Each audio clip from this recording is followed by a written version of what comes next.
Good morning, everybody. Welcome to Solo ReacTalk. This morning, I'm going to be reacting to a video requested by Adrian12375. It's called 1000 Players Simulate Civilization Rich and Poor, made on the Ish YouTube channel. If you guys want to check out the original video as well as Ish YouTube channel, the links are going to be in the description below. And yes, this video, I think it's based on Minecraft, if I'm not mistaken by that. Minecraft. I know of the game, but I've never played the game. I know this game is extremely famous. A lot of people play it, but I'm just not one of those people. So there will be things that I do not understand about the game. I'm just going to tell you this up front. So yes, just look out for that. I might say something that is incorrect, and you can correct me in the comment section. Please, I welcome it. Yes, let us start with 1000 Players Simulate Civilization Rich and Poor. 3, 2, 1, go. In the biggest social experiment in Minecraft history, I scattered 1,000 people across 2 massive islands to simulate a realistic civilization. The players were given no help or guidance, and just like in real life, if you die, you remain dead forever. Wow. Okay, so you have to value your life in this simulation. So everything that you're doing, everything that you're contributing to, you feel as if it is adding value. You're not just going to die, then you come back, and then you don't really have any sort of significance to what you're doing. Once you die permanently. Good. Now each player has the freedom to do whatever they want. Farm for food, become a dictator, and build a society. At least as best as they can, because while one island is a rich, green paradise, the other one... You're kidding me. ...is a barren wasteland. Well, okay, so the lush green island is the rich, I'm assuming, and then the barren wasteland island is the poor, I'm assuming. Okay, interesting. It's up to each player to work with what they've got.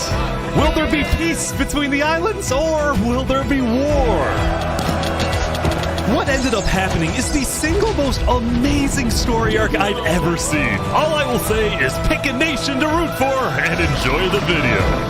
I present to you the Rich and Poor 1000 Player Civilization Experiment. Don't forget, if you want to participate in these videos, join my Discord server, and of course, subscribe to my channel. It's cute how they all just jump around. It really is cute. Okay. Alright, we got 1,000. Good luck, everyone. Okay, 500 on both islands. Okay. It was the beginning of day 1, and all 1,000 players began to explore their new homes. What is this place? Before the first day, I had made everyone choose randomly between Island 1 and Island 2. And I didn't tell them that one of the islands, the first one, would be a barren wasteland. Hey, you guys having a good time? No. There's nothing here. Please tell me where the trees are, bro. I cannot find anything. It didn't take long for the people who chose Island 1 to realize they had made a massive mistake. I hate this place. I hate this place. I hate this place. Players realized that building civilizations on Island 1 would be particularly challenging, and not only because it was empty, but because some parts of it were completely uninhabitable, like the snow biome. Oh no! No, no, no! Oh! Oh! And right next door, a So is that guy dead? massive volcano that could erupt at any moment. Ooh, I'm not going down there. This volcano also happens to heat up all the water on the island. Okay. This So you can't get into the water. If you do, you burn and die. Okay. killed a lot of people. Now, to begin building civilizations, the players needed to find a tree. Please tell me where the trees are, bro. Wood is an essential material, and without it, you really can't do anything. Now, luckily for Island 1, there was one tree on the island, and... Whoa. It's huge.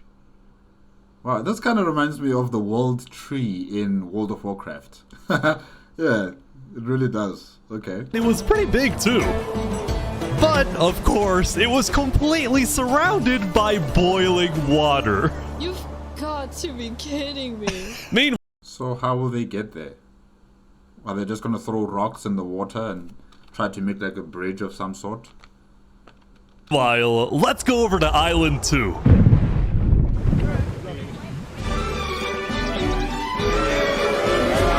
Hey guys! Life on Island 2 was beautiful. The terrain was green, the trees were plentiful, and the water was normal temperature. Open for business. Solid water? This is from the ocean. Are you trying to make me drink ocean water? No. The people on Island 2 immediately realized they had chosen the island of safety and wealth. It's not really an island. There's 3 islands close knit together. So it's like an archipelago. Yeah, they're not really connected like how Island 1 is.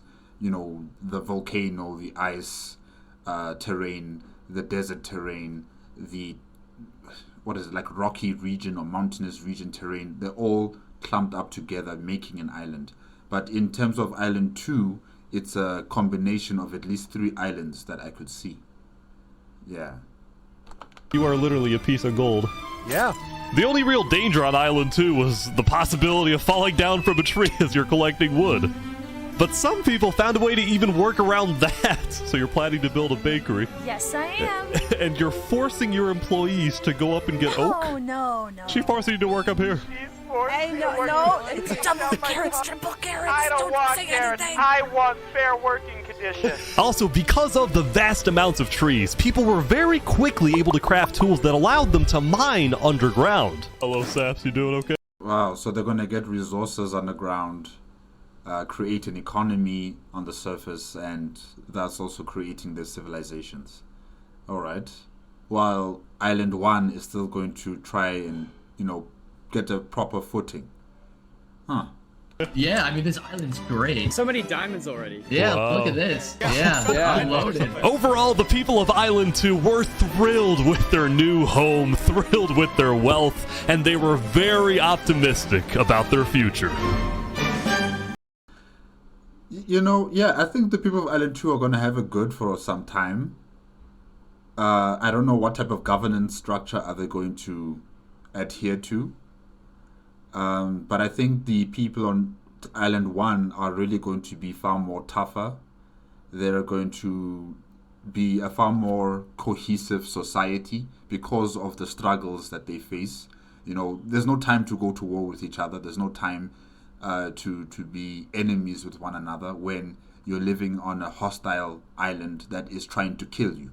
The water is trying to kill you. The volcano is trying to kill you. The ice is trying to, or the snow terrain is trying to kill you. I don't know what else is there that's trying to kill them. So I don't know if Island 2 is really going to be a paradise for all. And I also don't know if Island 1 is going to be, the poor island for very long. I think they're going to unite and under one ruler or maybe under multiple rulers, and they're going to develop their society. In Island 2, they live in paradise, and that might lead to complacency. Let's see.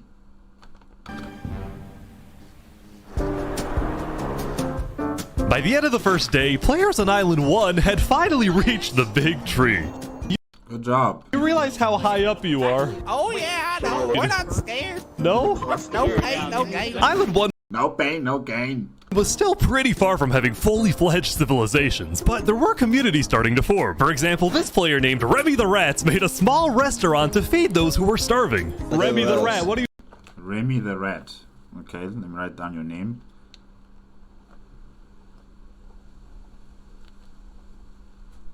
Okay. You serving them here? It's very popular. Bread? And you get the... What the frick? Why? Wait, is this a bread line? Yes. Oh no! I also got word that there was a small group of people who had chosen to settle in a weird location. People at the volcano? What type of people would choose to live on a volcano?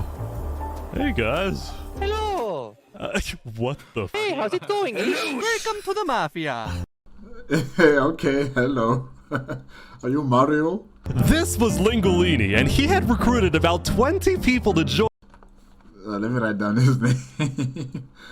Lingolini, alright.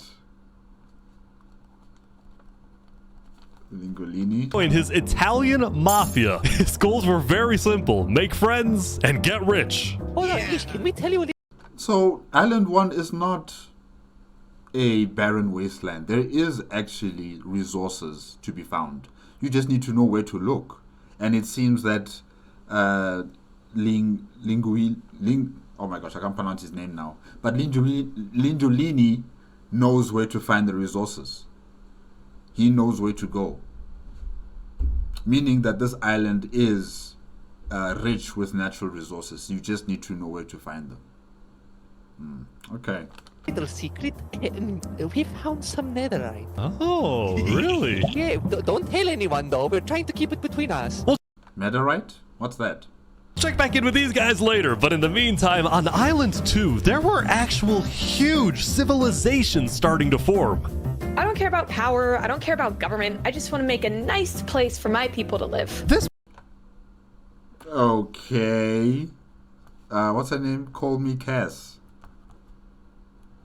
You don't care about power, you don't care about government, but you want your people to live nicely. In order for all of that to happen, you need to have a government. You need to have a power structure. Call me Cass. So what you're saying is contradictory. player named Call Me Cass was the leader of about 50 people in a nation she named the Cass Coalition. And a nation is represented by a government. That government has the power bestowed upon it either by its own hierarchy or by the people. So what you're saying here is contradictory, but continue.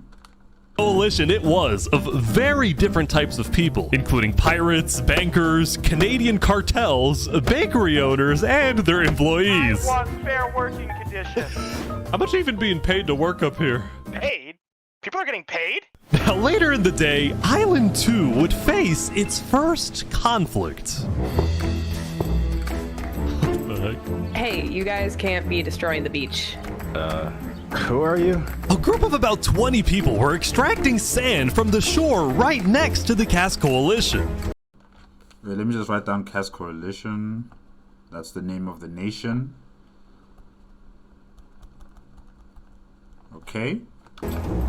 Cass was obviously not happy about this, but these people didn't care because they were from a much bigger nation called the Commonwealth. Ooh, nice name. Okay. Commonwealth. We're actually 5 nations combined into one, so we have strength in numbers. The Commonwealth was a massive civilization that was formed on day 1 when 5 distinct groups were close enough to each other that they just decided to come together and unify under one nation. That's impressive. 5 nations into one. And how big is their population compared to the Cass Coalition? I guess Island 2 has a power base. I don't think it's the Cass Coalition, but I think it's the Commonwealth. Yeah. They are the superpower on Island 2, it seems. As a result, the Commonwealth had a government with 5 leaders at the top and over 150 citizens. We're going to turn this mountain into our city currently. Ah. Most impressive. Most impressive. Now, this High Council of 5 leaders, who is the one that is the equal amongst equals? Who is the leading face and representative of the High Council of 5 members? There has to be one that will have the deciding vote or deciding decision on any sort of matter that needs to be discussed. If all 5 have equal saying, it's going to be going by majority rules. And will all 5 agree to that? I don't know. That's why I'm also trying to ascertain who's the leader amongst the leaders. Yeah. But interesting. I like this form of governance as well. Okay. The Commonwealth leaders were very ambitious and wanted to make the Commonwealth the most beautiful, the most respected, the most powerful nation on Island 2. Nice. Even if it came at the expense of others. Overall, by the end of the day, Island 2 was much further ahead than Island 1, as expected. But let's see what happens in the following days. Whoa. Man, people on Island 2 are dying. 453 people left. while on Island 1, or Island 2 I should say, it's 496. Okay, wow. As players logged back in the next day, nobody was expecting that the beginning of day 2 would end up having one of the most consequential moments of the entire event. Wow, what's his name again? Remy the Rat. Your business has grown. Look, it even has a sign saying food. That's nice. Remy the Rat was running his restaurant when he received a visit from a player named Spoon. Spoon? Okay. He has a cape on. Interesting. Are you someone important? Knight, I need food, I'm dying. Yo, Spoon. Yeah. I do have food. You're private, but I need food. Oh, God, I'm too kind. I care about everyone else before myself. It's such a problem. Now, this player, Spoon, was a rising leader on Island 1. Is that a crown on his head? Interesting. Okay, Spoon. He was known for always giving away his own food. But some people started to suspect that Spoon's supposed generosity was merely a method to gain popularity, to further his political ambitions. I see nothing wrong with that. You know, this is far better than choosing violence to gain leadership. This is far more better. That is until... Oh! Watch out, Oh my God. watch out. Oh my gosh, he's being attacked. Who is a traitor? I like how everybody else is trying to protect Spoon. I like that. You know, they see that Spoon has actually been supporting them, feeding them, giving them that type of moral support. And when he's in trouble, when he's in need, the community is coming there to defend him. I like that. It means what he's been doing, in terms of his campaigning to become a leader has borne fruit. Well done. Assassinate Spoon! Spoon had survived an assassination attempt, which brought him exactly the attention he needed to cement himself as a legend on Island 1. Well done, Spoon. People were drawn to him, and on day 2, Spoon used this leverage to establish an empire named Westhelm. Westhelm. Nice. The first empire built on Island 1. I like that. I really, really like that. Westhelm.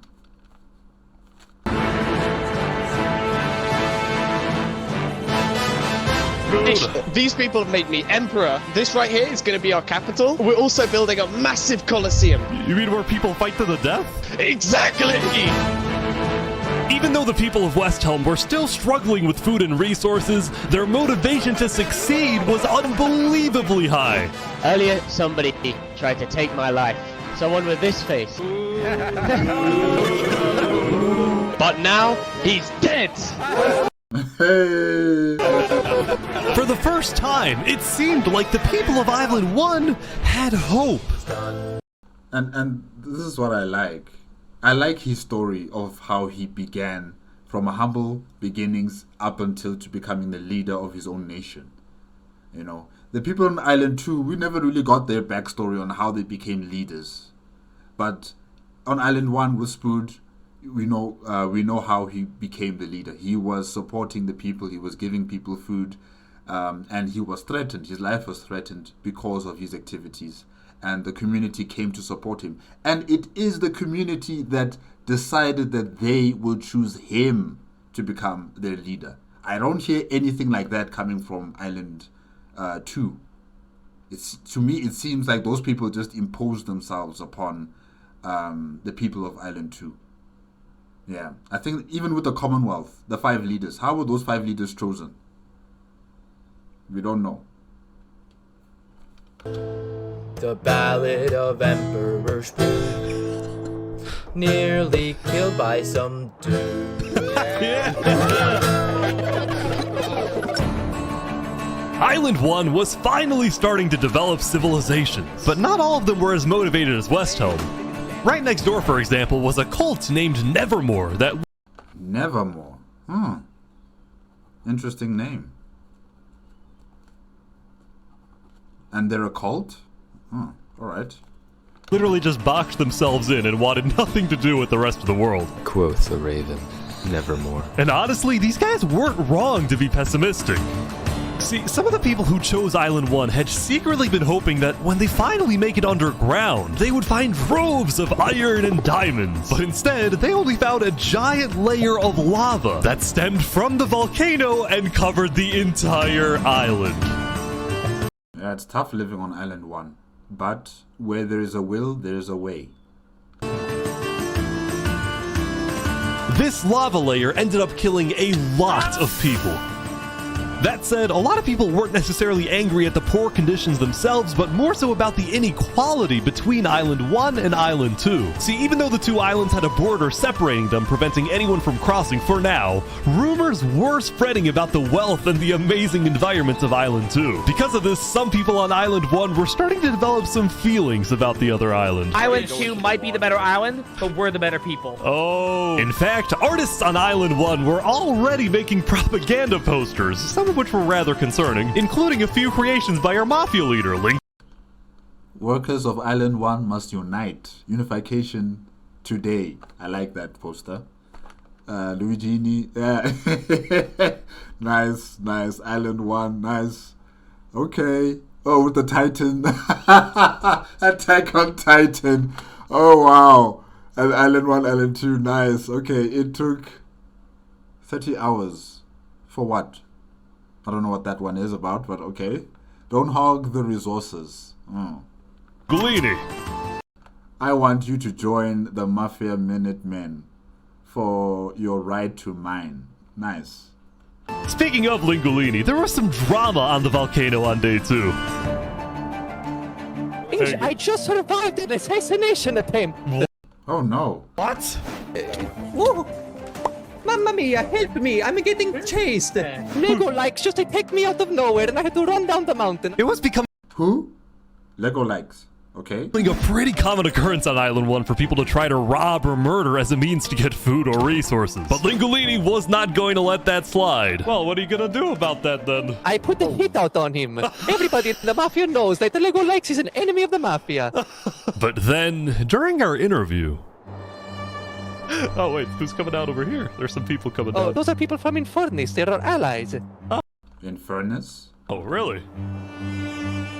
Lingolini had decided to share his volcano territory with a larger group called Infernus, whose main... Infernus.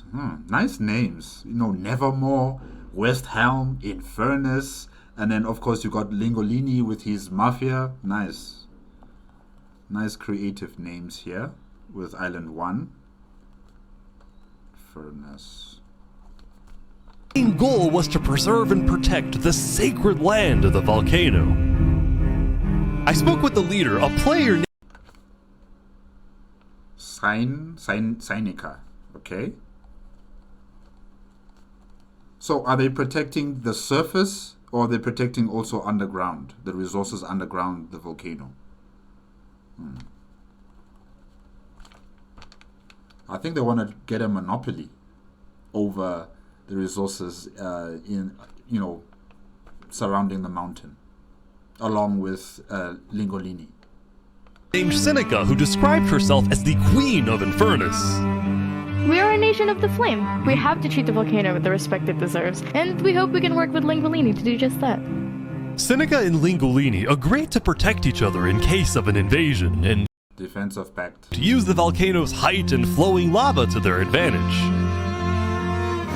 Whoa. Are they building above the the volcano. Oh wow, you can do that? If anybody tries to attack us, we'll kick them out like a Koopa shell.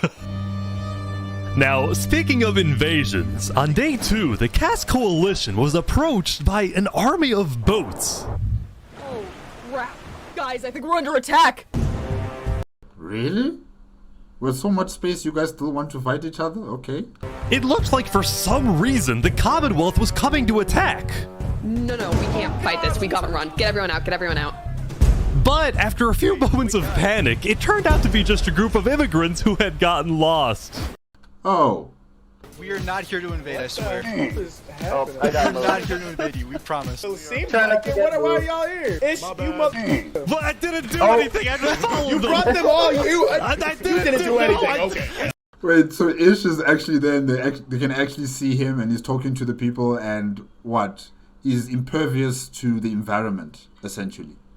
Okay, interesting. The leader of the migrants, a player named 3 Below Zero, profusely apologized for the scare. 3 Below Zero. Alright, 3.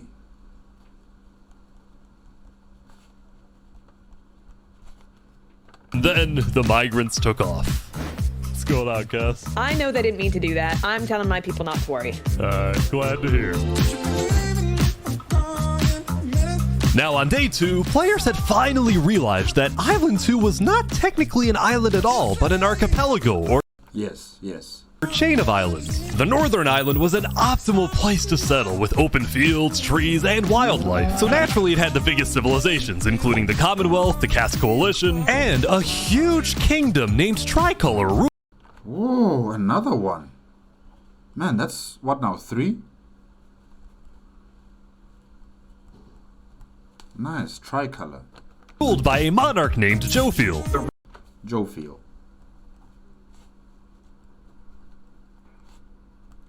Alright. Red stands for the underground, the green for plains, and the blue for the coast. Nice. The center island, meanwhile, had pink cherry blossom trees and was the home of a small nation called Barbie Land. Oh wow, that is so cute. Okay, Barbie Land. Nice. Who's your leader? I don't get her name. What is this? Life in plastic? Oh god. How? Medziv? Okay, I cannot pronounce your name. I'm sorry. It's fantastic. Okay. And lastly, the southern island was big, but also extremely dense, flooded with jungles and swamps. As a result, nobody really wanted to stay there. Really? I don't know. That looks like prime real estate as well. Why not? Okay. Although I did find one person. Saps, what is this? Can't you tell? This is my vacation home. How's this? Wow. And he built it right on top of a hill, or is it a mountain? And he can probably look over the rest of Island 2 and the archipelago islands. Yeah, this is nice. This is very nice. Okay, what's his name? Saps. The vacation home. I don't see any lawn chairs or furniture. There's no roof. Hold your horses there, cowboy. It's not done yet. Saps was one of the few. Alright, that's his full name. Sparata. Saparata. Okay.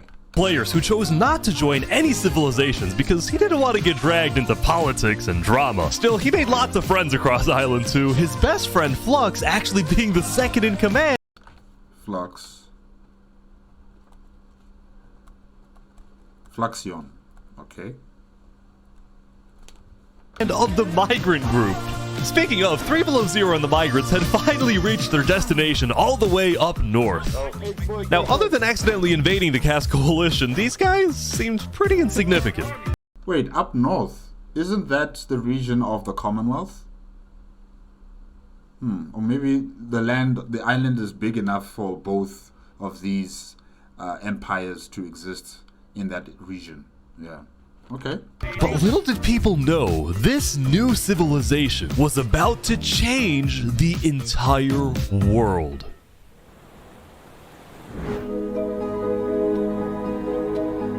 We are blessed to live where we live, and we intend to use it for good. We are enlightened. We are the light.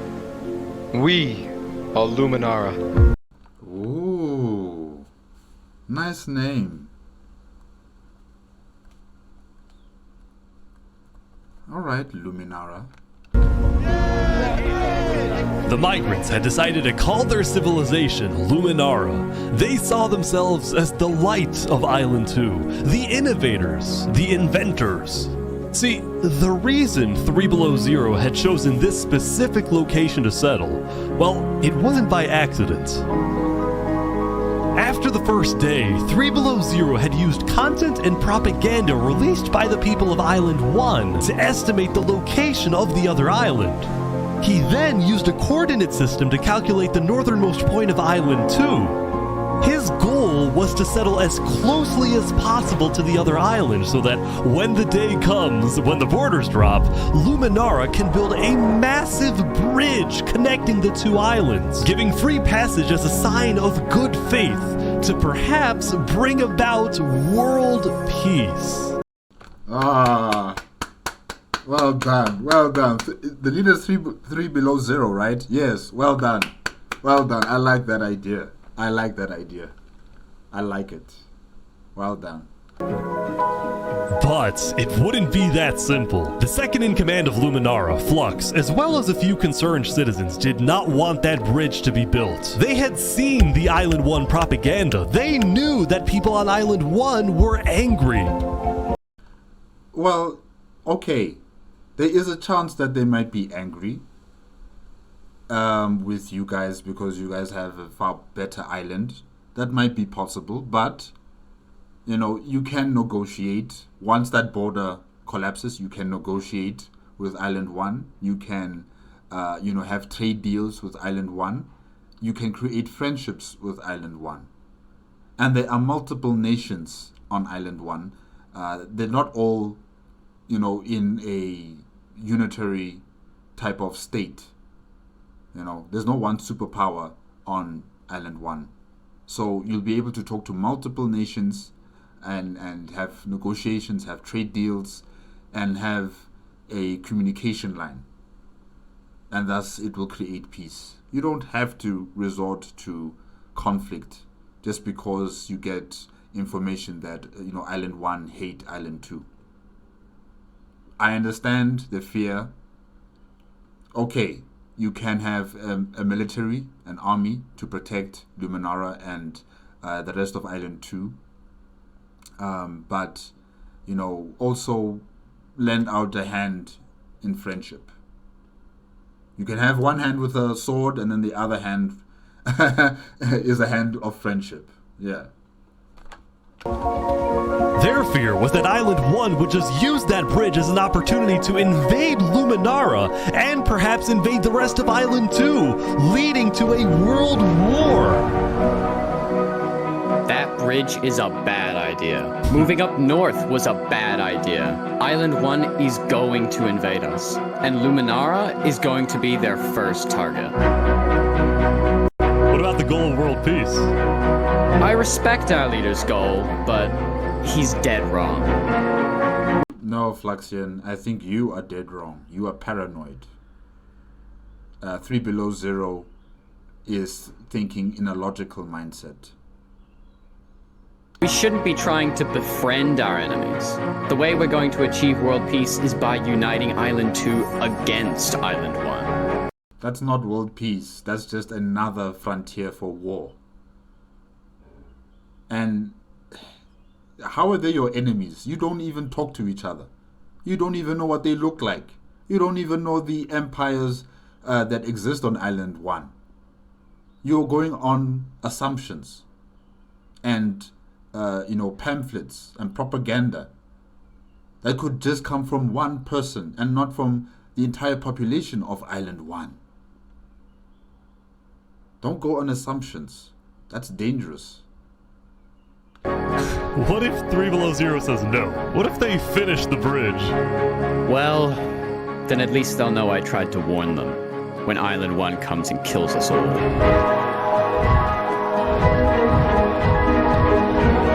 We'll see. We'll see.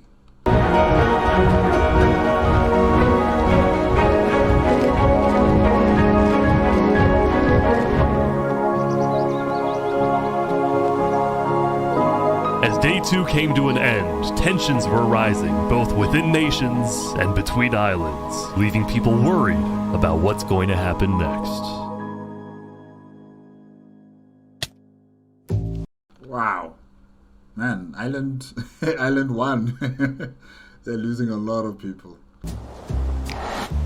Back at Island 1, I was watching a small group of pirates who called themselves Al-Karasina. Ooh, Al-Karasina. Island 1, right? Okay.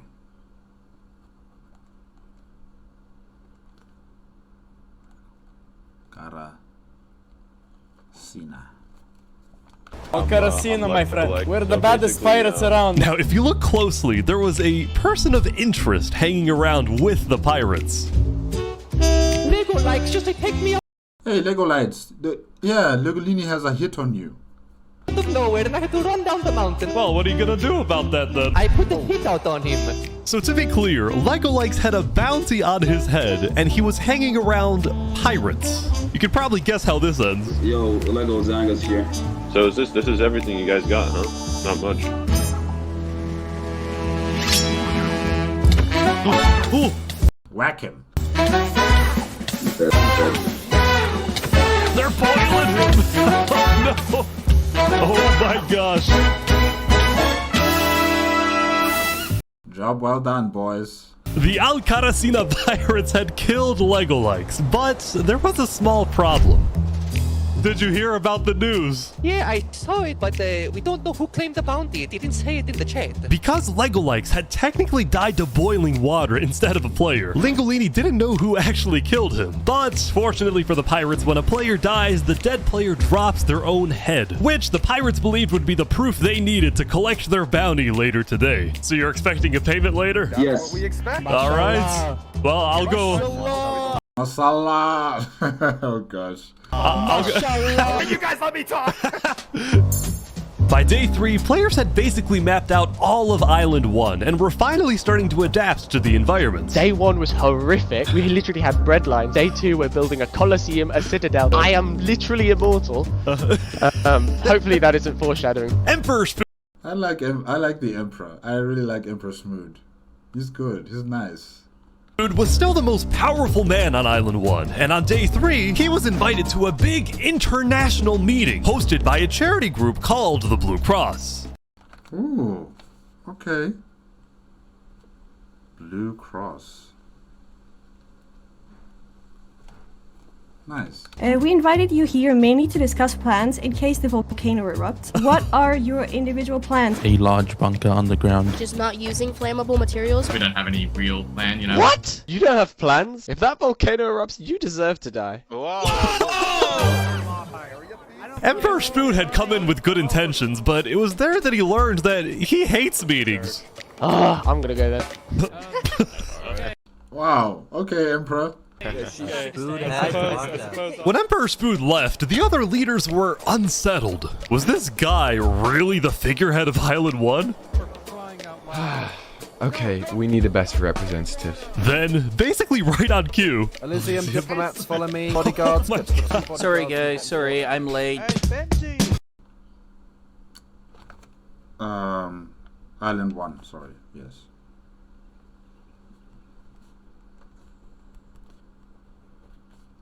Baton.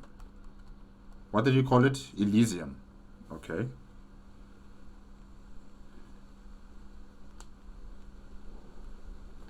Right.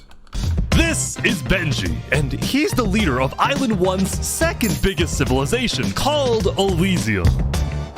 See, on day 2, Benji had discovered that toward the outer edges of the island, away from the volcano, the water isn't boiling hot anymore. So he founded Elysium, which literally translates to a place of ideal happiness. And he made the nation to give peace-loving people a chance to relax and get away from all the troubles of Island 1. Nice. What's my name off the list? This is without rhyme or reason. Look at these Elysian guys swimming in the water. We were hoping that Lord Ish could summon a single mushroom cow. Alright, if anyone drops a pufferfish in the next 60 seconds, I'll do it. What do I have to do? Lord Ish. Ah. So what, is Ish not like a deity in this world? Nice, alright. What do I have to do? The pufferfish. Quick. There it is. Alright!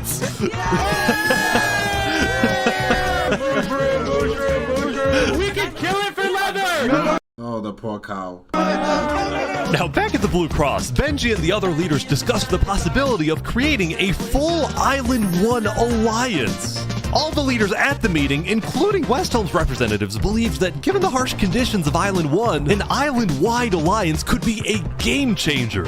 But first... Before we make this official, we have to convince everyone else to join.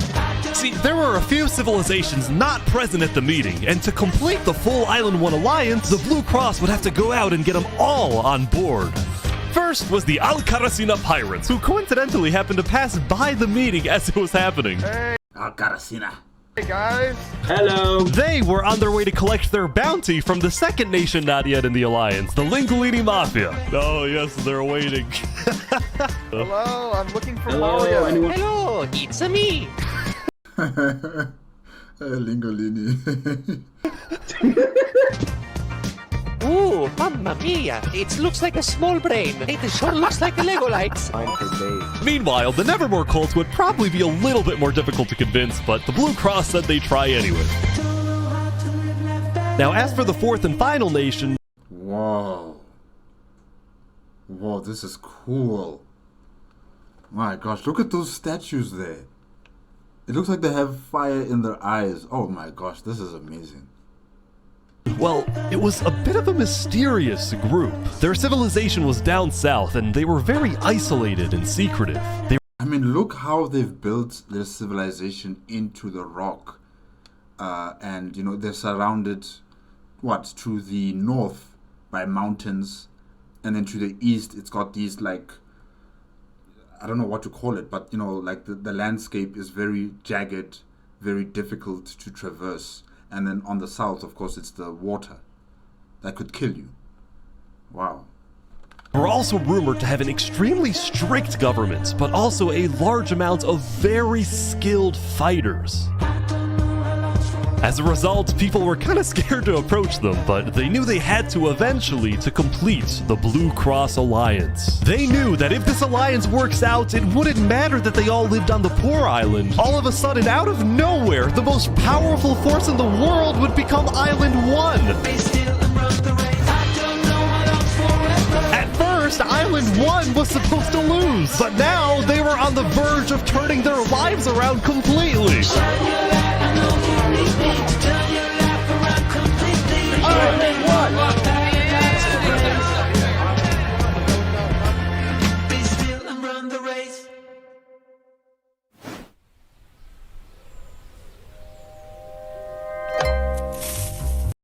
TNT?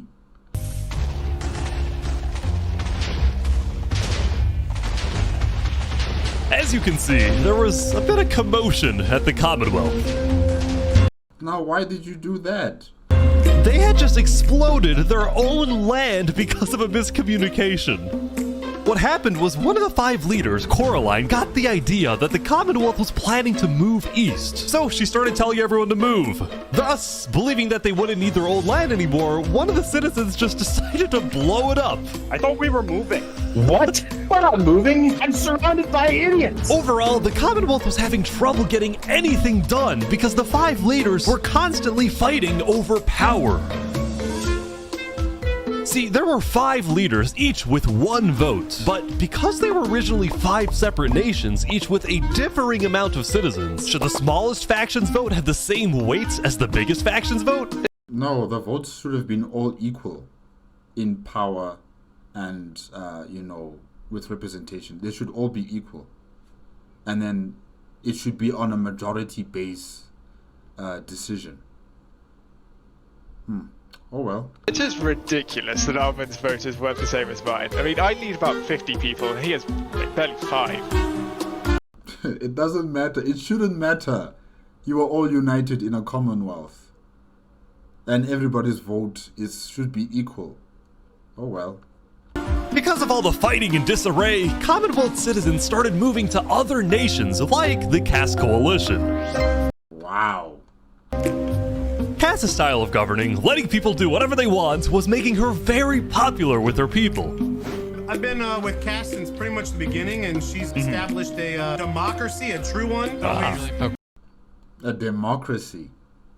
You're being led by a dictator who is very benevolent, I must add. She is very benevolent, but she is a dictator. There is no democracy here. Just on like letting everybody do their thing. But at the same time, the lack... It's kind of like an anarchist government, if I can say that. Yeah, it's kind of like an anarchist government because it's so decentralized. Everybody can do whatever they want.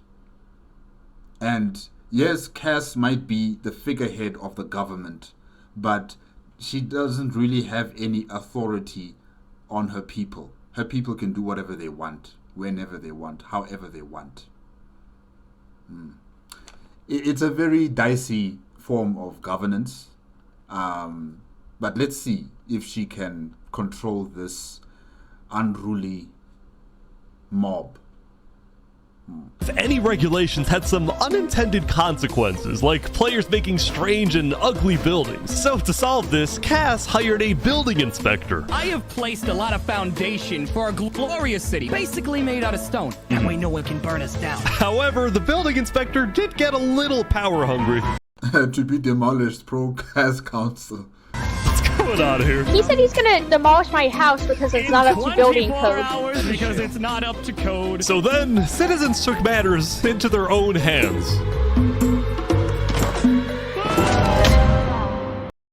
Wow, I'm not actually surprised.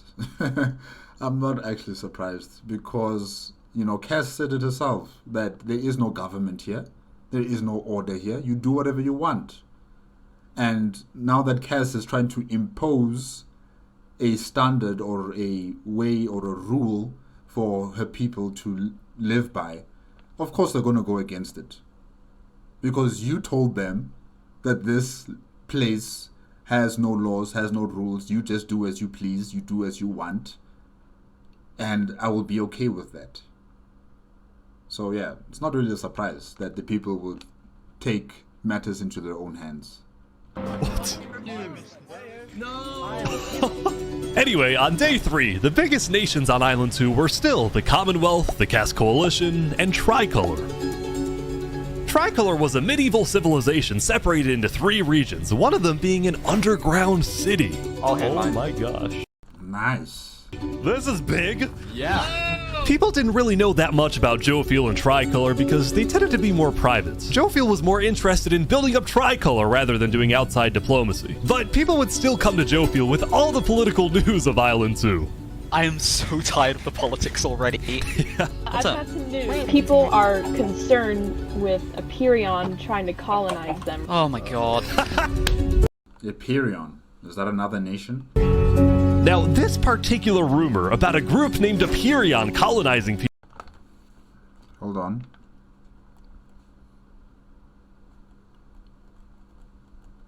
Okay. People happened to be false. Epirion was just a small town led by a player named Alkaline, and it was actually the only... Alkaline, alright.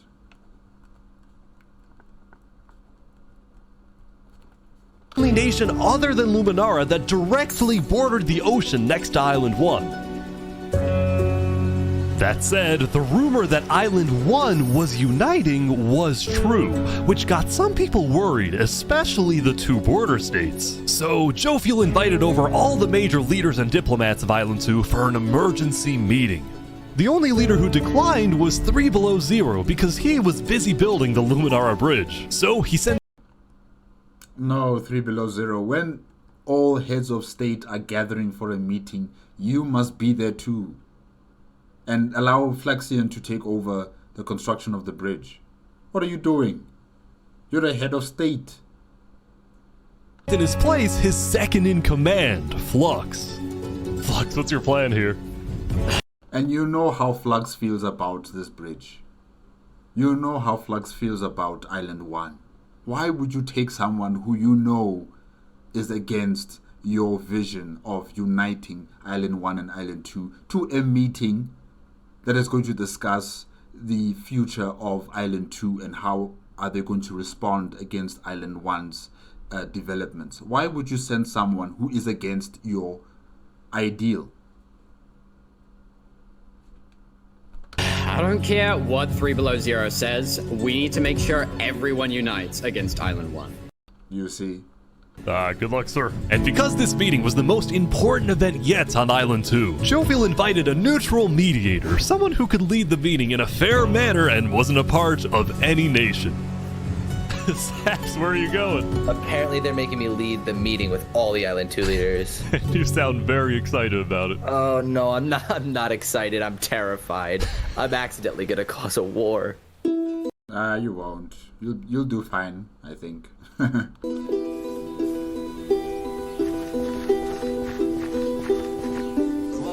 Alright, I think everyone's here. Welcome.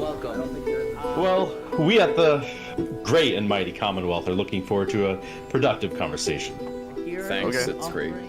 So, as the president of Epirion, I'm actually really worried about our town, which is why I'm proposing we all join a defense pact. If one of us gets attacked, all of us are under attack. Here. I can agree to that. Yeah, I like that. That's good. That's a good start, but if Island 1 attacks, say, Luminara, well, by the time you can even arrive to defend us, everyone at Luminara will already be dead. Which is why I think we need to focus our efforts on preventing an attack in the first place. An attack is inevitable. I'm just saying. Hold on, Flux. Let Jovial finish. Island 1 is starving. They're not going to attack us. They have bigger problems. And imagine for a second how quickly we could change their hearts and minds if, instead of treating them as an enemy, we send them aid. Jovial has the right of it. I like what he's saying. I think Joe feels right. We do the defense pact, but we also send aid to Island 1. Exactly. Chewing bubblegum and walking at the same time. If you can do that, you can also do this. Create your defensive pact and also send aid and diplomacy over to Island 1. I like that. Basically, we're ready for an attack, but we try our best to prevent it. I'm on board with that. I can agree to that. The Commonwealth agrees. Guys, no, this is ridiculous. Island 1 is literally making propaganda saying death to Island 2. They're jealous that we live in a paradise, and they're gonna invade us no matter what. And you wanna send aid to them? Guess what? They're gonna take whatever you send them. Food, armor, weapons, and they're gonna use all of that against us. It's like Fluxion did not listen to Call Me Cass when she said, we create a defensive pact and we also engage in diplomacy with Island 1. He did not hear that part. He did not hear the defensive pact. He just heard engaging in diplomacy with Island 1. Fluxion. He might have a point. Hold on. Island 1 isn't evil. They're not savages. Exactly. They just need help. You cannot be this naive. Well, there's a guy under the table. The guy under the table. Everyone is super on edge. What? Who's under the table? Worried about traps. Guys. Island 1 is united. They have hundreds of people all aligned in the same goal, to kill us and take our resources. If they decide to attack any single one of our nations, it'll be easy. All they'll need to do is walk ahead, which is why we need to either merge all of our nations right now. We all choose a spot and combine into one civilization. Either that, or we attack Island 1 first. What? Nah, you've lost it, Fluxion. You've lost it. They never said they were going to attack you. You have not even spoken to anyone from Island 1. You're going on assumptions. You're going on propaganda. And now you're also stating that you want to attack Island 1 if they don't attack you. What is that nonsense, man? No. Fluxion, you're not making any sense. You are bloodthirsty. You are paranoid. I don't even know how you became second in command of Luminaria. Yeah, sorry. I don't know how you became second in command with this type of attitude. How is it that 3 Below Zero chose you to become his second. Are you crazy? What? This is You plan to ridiculous. kill What's crazy, Joe Feel, is you leading all of us to our death. Oh my That's God. too too have to much. We listen to can't me. do that. If we don't do this, it's the end of Island 2. Flex, Hold on, we can't do that. That's crazy. What is happening? Alright, everyone, we can't fight. Let's just vote. All in favor of Flux's plan to treat Island 1 as an enemy, say aye. Aye.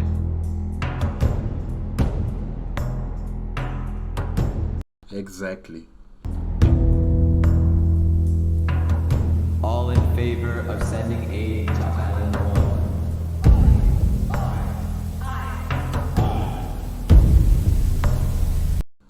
1. The tribe has spoken.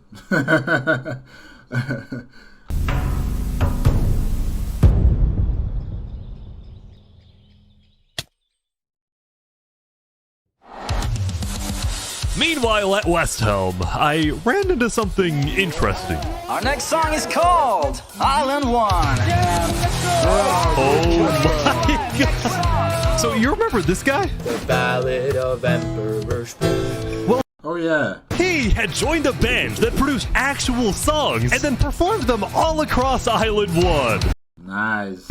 Up there in Wasteland Island, a boiling water sea. Let's go.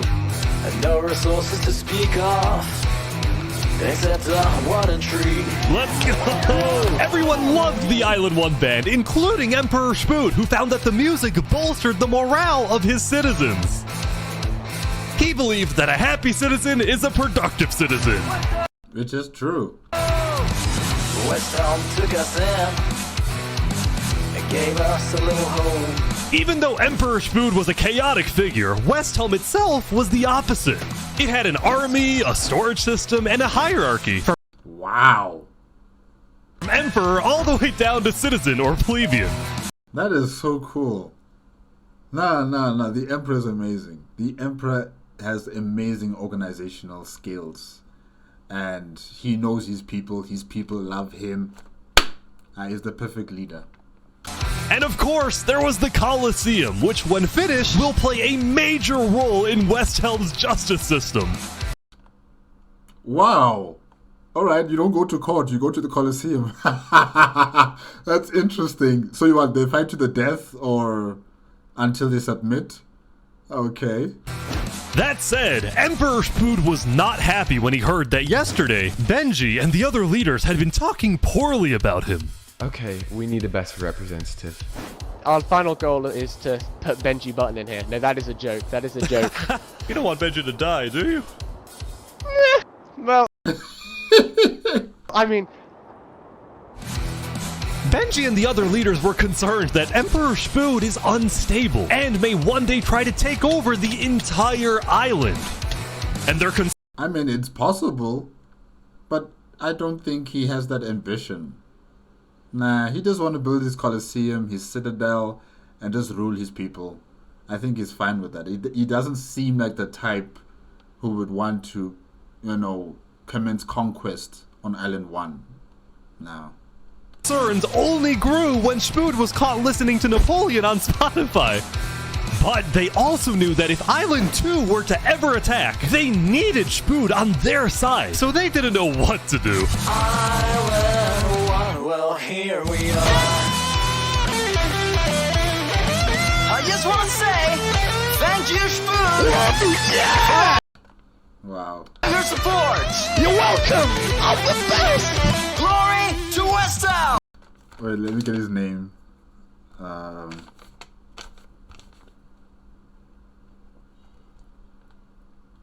Mr. Lundin. Okay. Yeah, I like the fact that there is a negotiating mechanism on Island 1 when it comes to the Blue Cross, where all the leaders can come and discuss about the current situations on Island 1. And I think Smoot will also go back there to that negotiating table of the Blue Cross. And I just don't see Smoot, going to war with anyone. He might not like people, like Benjamin probably, but I just don't see him actually galvanizing his people to go to war with what is the place called again? Elysium. Yes, I just don't see that yet. Time will tell. It's only day 3, right? Yeah.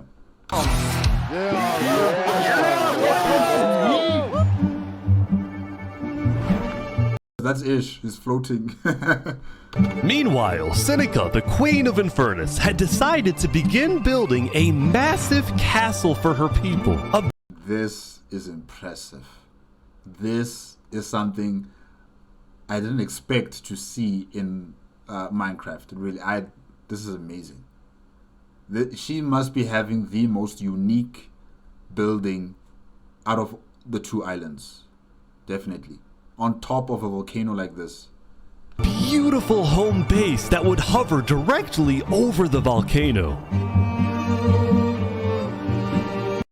Can the volcano erupt and, you know, the lava would just rise up and probably destroy her castle? I'm just wondering about that. Or does the volcano lava just flow over the mountain and, you know, it just goes down to the valley and there's no like huge explosion? I'm just wondering about that. Like what are the game mechanics in Minecraft when it comes to volcanoes? When it erupts, does it erupt with an explosion and, you know, the lava spews out in a big cloud, or does it just go over the, what is it? The opening, for lack of a better word, of the volcano. Yeah. Yesterday at the Island 1 meeting, a lot of leaders expressed worries about rumors that the volcano may erupt, and they talked about how they would each take different precautions. Everyone believed that the volcano was dangerous, except for Seneca, who had decided to take the opposite approach. It's all just paranoia. If we really value the volcano, we need to have faith it won't erupt. The main goal of and she has absolute faith. Look, she's building an entire palace right on top of it like that. That's crazy. But she has faith. Infernus as a civilization was to preserve the sacred land of the volcano. So what better way to show faith and demonstrate loyalty than to make your home right above it? Lingolini, meanwhile, decided to make his home underground within the volcano. Deep under the ground, like a Goombas. Lingolini's main goal was to get rich, and having direct access to iron and gold was one reason for him and the Mafia to live there. But it wasn't the main reason. Remember this interaction from day 1? Hold on, let me tell you a little secret. We found some netherite. Netherite. What is netherite? And why is it so important? Oh, really? Scattered throughout the volcano were pieces of netherite, the rarest and most powerful mineral in all of Minecraft. Oh, I see. Not even Island 2 had netherite. It was the single secret advantage that Island 1 had. So with this netherite, they can create what? Better armor, better weapons, much more powerful weapons. What about like buildings as well? Make much more stronger and sturdier buildings with netherite? And the only ones who knew about it were the Lingolini Mafia and Infernus. I'm sure Infernus Palace, this palace in the sky, is being built with netherite. I think so. Because this, it's amazing. What they're doing, it's amazing. Now, even though Infernus didn't exactly like how Lingolini was desecrating what they consider to be sacred land, they made a deal with him. The Mafia can keep mining so long as they provide Infernus with some of the minerals they find. Oh, okay. Kind of like a protection fee. Well, because they are in a defensive pact. Last time they negotiated and agreed to work together, you know, in order to defend each other from any sort of problem. So, yeah. But Lingolini was unsatisfied. They want to use us. They want cheap labor. I'm not giving them anything. Lingolini didn't like... Oh, okay, Lingolini. Like how Infernus was basically forcing the Mafia to mine for them with nothing in return. Forcing? How is Seneca forcing you exactly? You guys came into an agreement to protect each other from any potential threat. How were you being forced in that situation? Okay. So he secretly instructed everyone in the Mafia not to give Infernus anything.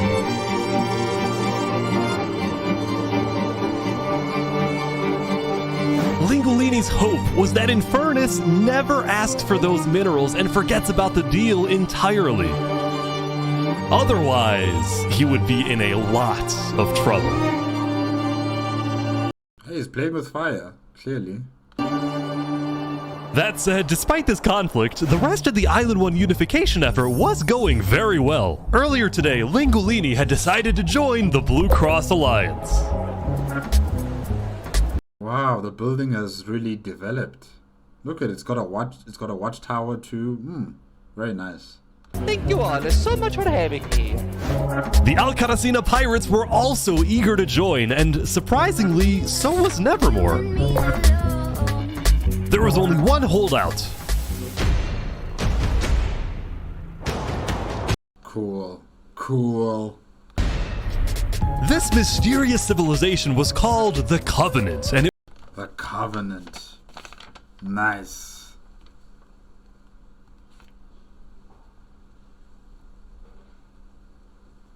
Who is the leader of the Covenant? it was ruled by a dictator named Turntap. Oh, alright.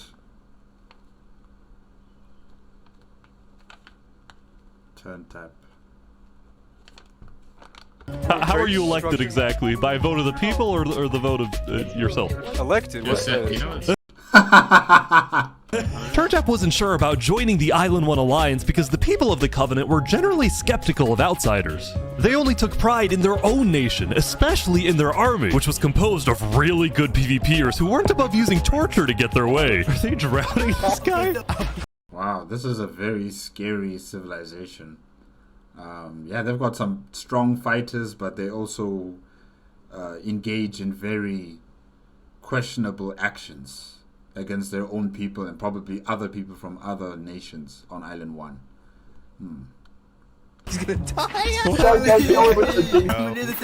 Now, I felt a little bad for this player, so I threatened the Covenants. Covenant uses water torture. I'm reporting this to Sidefall News. No, don't go to side. So I went to the local news reporter. Sidefall, I have a story for you. I just caught the Covenant waterboarding one of their own people. Oh. Well, I'm paid off by them, so I don't really care. What? Dude, it's free money. You know what?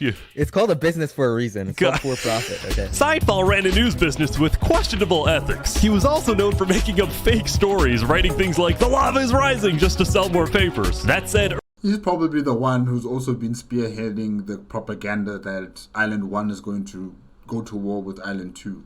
earlier today, he had made a legitimate discovery that could devastate the entire island.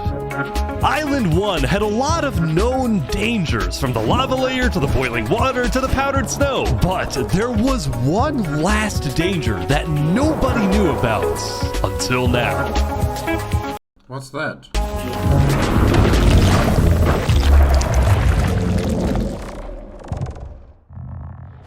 What is that?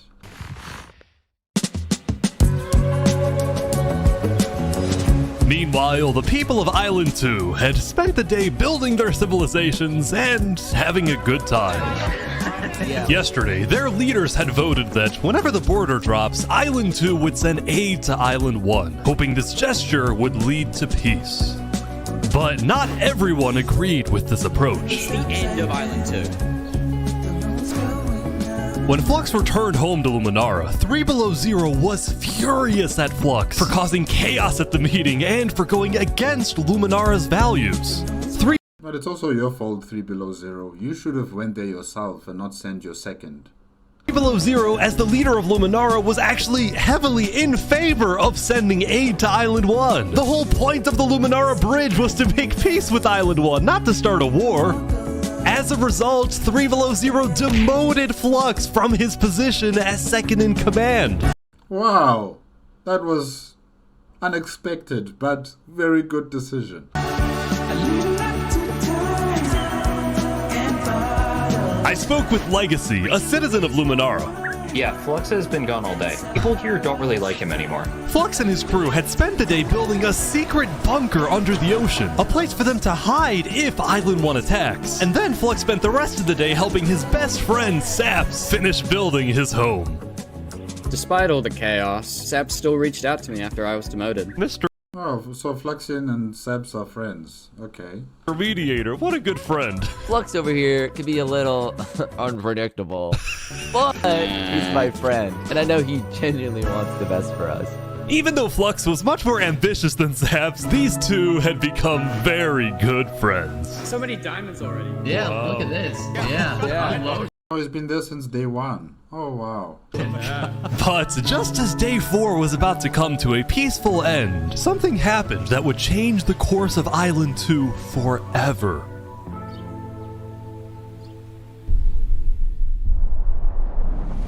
Oh, I like that. Oh, it's reminding me of Grand Theft Auto 5. Oh, wow. That's nice. Oh, Ish, well done. Well done, Ish. Oh, that was good. I like that. I like that. Jofiel, the leader of one of Island 2's largest civilizations, was walking across Tricolor with her second-in-command, Seraphim. Seraphim. Okay. Okay, here it is.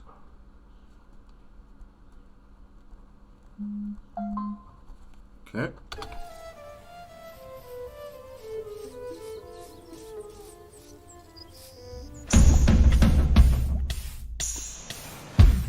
What's going on? What is that?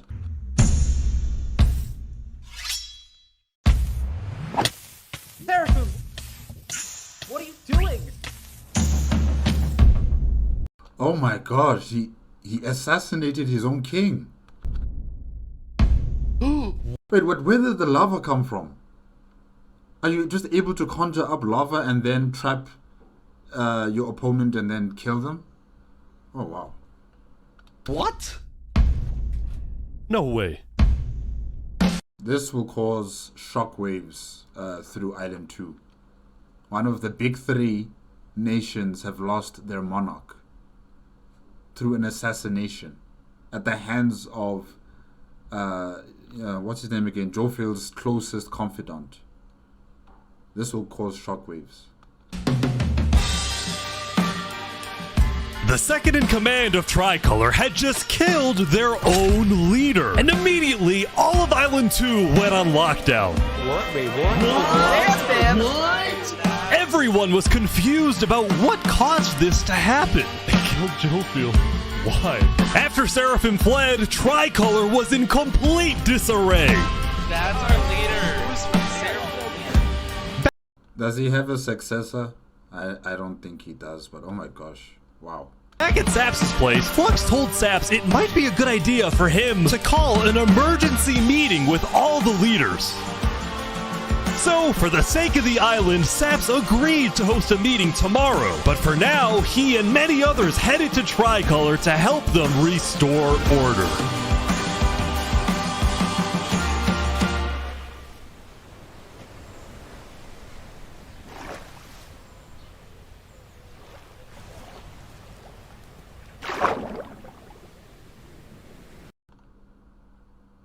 Are you telling me that Seraphim is working with Fluxion? Oh no. Oh no. If you can't get the vote and supports you need, you will manufacture a crisis. You will manufacture lies to support your ambitions. Even if it means killing your own kin. You are a traitor, Fluxion. And Seraphim, you guys are traitors, and you deserve a traitor's death.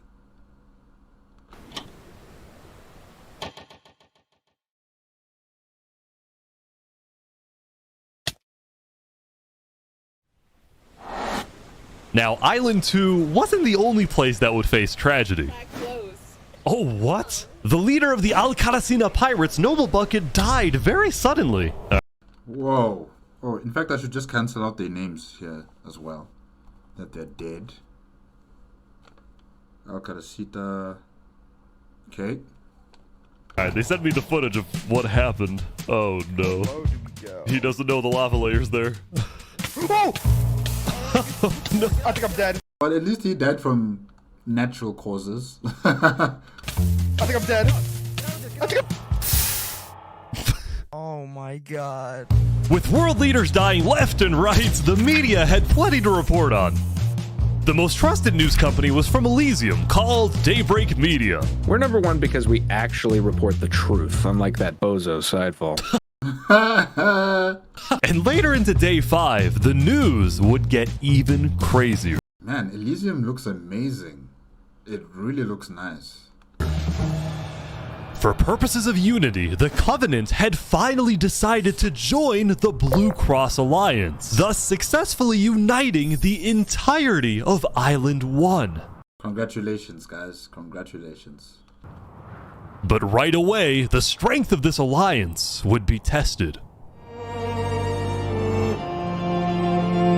Earlier, a citizen of Infernus had accidentally told someone outside of Infernus that there was netherite in the volcano, and this news spread all across the island. Oh my gosh, this might actually cause a war. You know, if Queen Seneca and sorry guys, I forgot how to pronounce his name. Lingolini, yes, if they decide that they're not going to share the netherite with everybody else on Island 1, it might cause a conflict. And this is why the Blue Cross is important. It is a neutral zone where people can negotiate, talk it out, and hopefully they will have a solution to resolve this problem. Yeah. This was a disaster for Infernus and the Linguolini Mafia, who had been trying to keep the existence of netherites to themselves. Immediately after hearing about the netherite, the Covenant sent a mining expedition into the volcano without telling Infernus.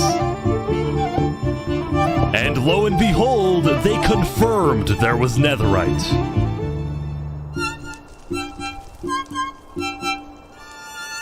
Because the Covenant had a scary reputation and a ruthless army, Queen Seneca of Infernus felt it was in her best interest to allow the Covenant to mine. But when other nations like Westhelm started asking if they too could mine in the volcano, Seneca said no.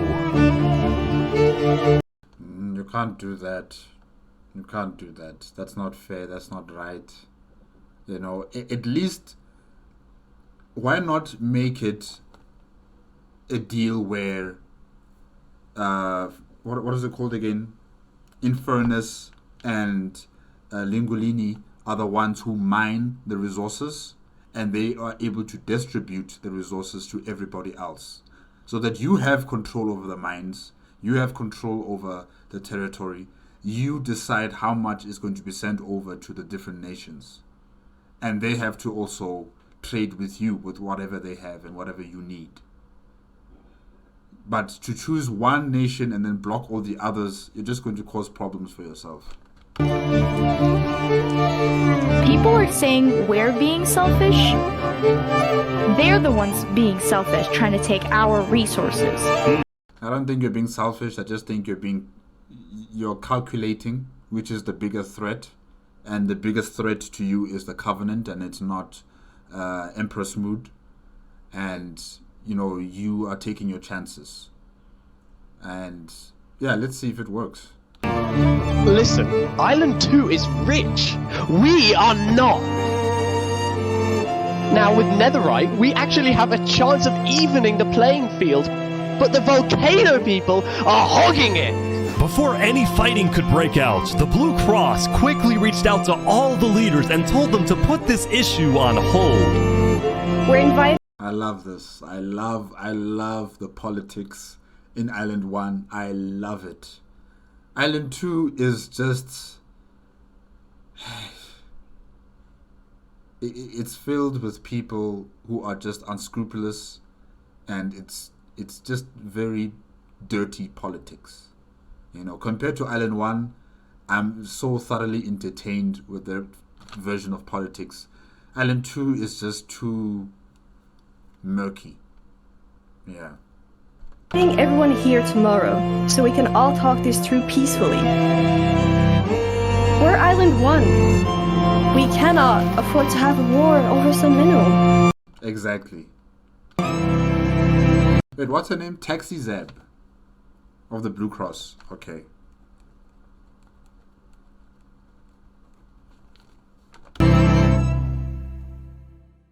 I like that watchtower, and then, you know, as the roof descends into the main meeting room. Yeah, this building is very, very nice. I love it. It's good. Meanwhile, Island 2 was still processing the death of Jophiel. Even though I was just a farmer, you know, you still made me feel important. Saps would invite all the leaders for a meeting later so they could coordinate a hunt for Seraphim and discuss their plans for when the border inevitably drops. Unfortunately, Saps doesn't know that his best friend is part of the conspiracy. His best friend, along with Seraphim, are killing, you know, or should I say, have killed the most important, one of the most important leaders of Island 2. Your best friend.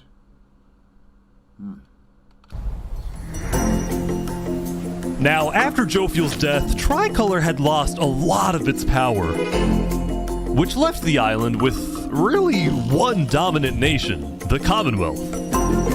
And what is it called again? Oh gosh, yes, the Cass Coalition. That's also a very powerful, you know, nation.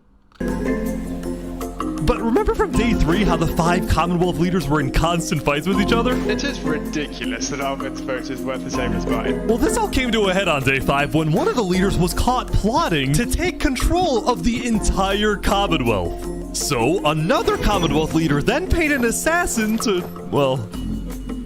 Oh gosh. Like I said, I don't really like the politics of Island 2. It's very murky. It's very, you know, unscrupulous. And yeah, you can't trust anyone there. You just can't. Oh! Oh my god! Oh my god! Wolfram's dead. What? We just witnessed murder! After this, people from the Commonwealth lost even more faith in their governments.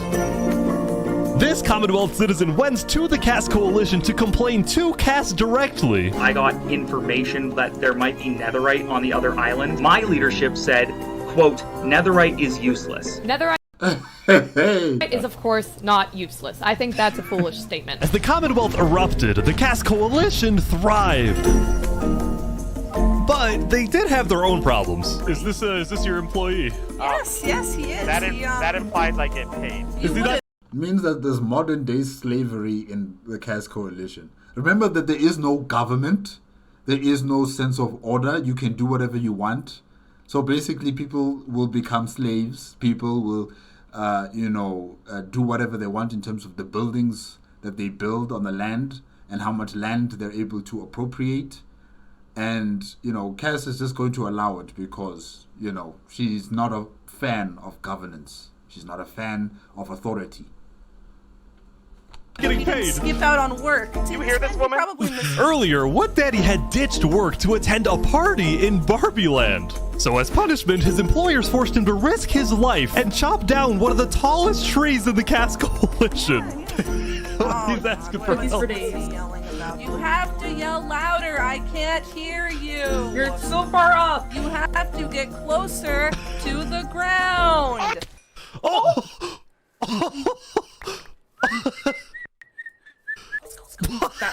What the? You killed a man, but is there any justice system? No, because everybody can do what they want. Now, because of this recent tragedy, Cass decided to stay home from Saps' meeting. That said, every other major leader was now on their way.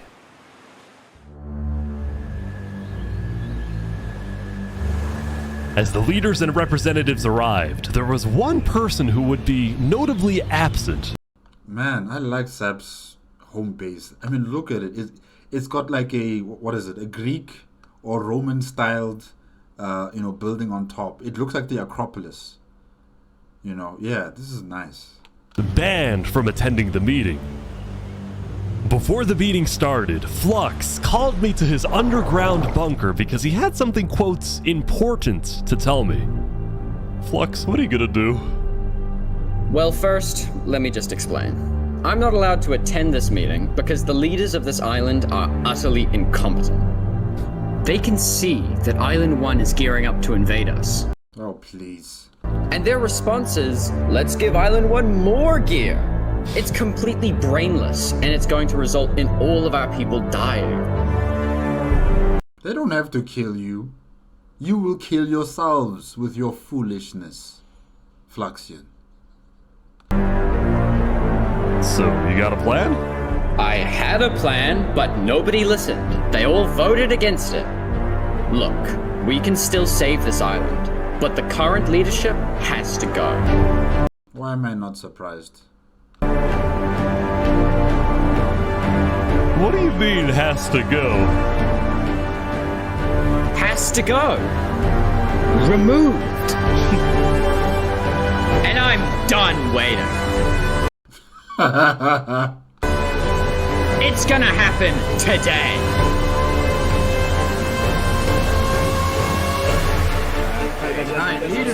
So what, is there TNT under the building? Or on the roof? You know, TNT that's going to explode and then the roof collapses on them? Or under the table it explodes and it just, you know, kills them? Hey, Fluxion. Welcome. Thank you all for coming. We have a lot of very important stuff to talk about. Your best friend is here. This is your best friend's home.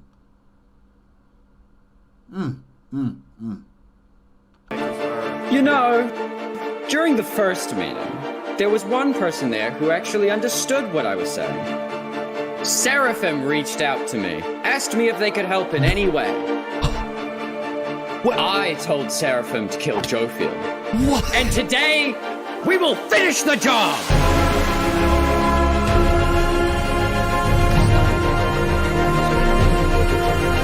Wait. Seraphim can't just kill everybody alone in that place, can he? Huh. So, Seraphim gets there. What actually happens next? Something I didn't want to do, but something that needs to be done. I'm going to save this island by any means necessary. I would like to bring it to the table. If you agree with full KOS on Seraphim, please say aye. Aye. Are you sure this is gonna work? I don't know, but we have no other choice. Alright, so I have something to say. Is there a possibility, any possibility, that the assassination of Wolfram and the assassination of Jofield by Seraphim is any way connected? Is there a conspiracy going on right now? Do we think that's a thing? Are leaders safe? I have reason to believe that leaders are not safe. Flux, do you feel any guilt doing all this? Well, part of me feels bad for Saps. I also don't think the leaders are safe. What do you mean you feel bad for Saps? He has no idea what's about to happen to him. You damn traitor. You damn traitor. But if you had to betray one person to save 1,000, would you? No. My answer is no. I wouldn't.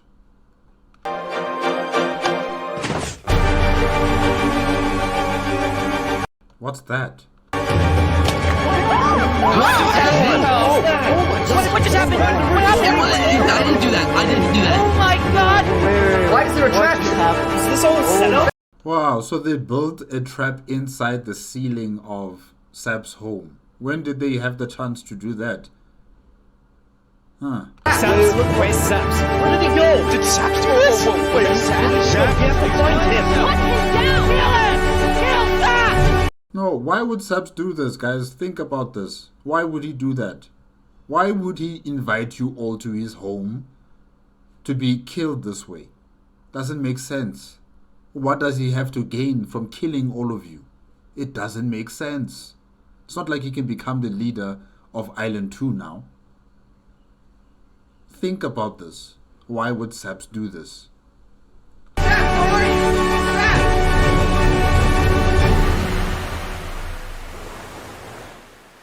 imagine you built that home and now you have to run away from your home because of a traitorous friend who sold you out, who threw you under the bus.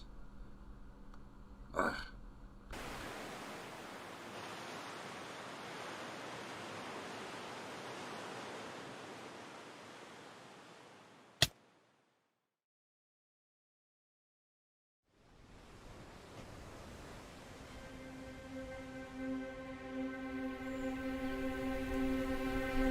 It was a new day, and Island 2 was in shock. On day 4, when Saps was in Tricolor helping the people after the death of Jofiel, Flux and his crew had built a trap in his roof. And Saps did not know they had done this. He had been framed by his friend Flux, used as a scapegoat for Flux's plan. But because they had to rush to build the trap, it actually wasn't fully successful. Some of the dripstone, including the one meant for 3 Below Zero, had failed. But overall, the trap still killed the leader of Epirion, Alkaline Alk, a leader of the Commonwealth. My gosh. Okay, let me cancel out his name. So now Epirion has no leadership. Coraline, and 4 other very high-ranking officials from across the island. The people of Island 2 were devastated, confused, and angry. Our leader's dead. What just happened? After the trap went off, Seraphim was immediately caught and killed. Finally, that traitorous bastard. Oh! What a tricolor. But when more people found out about how exactly their leaders died, their anger wasn't really towards Seraphim, but toward the person they believed was behind it all, Saps.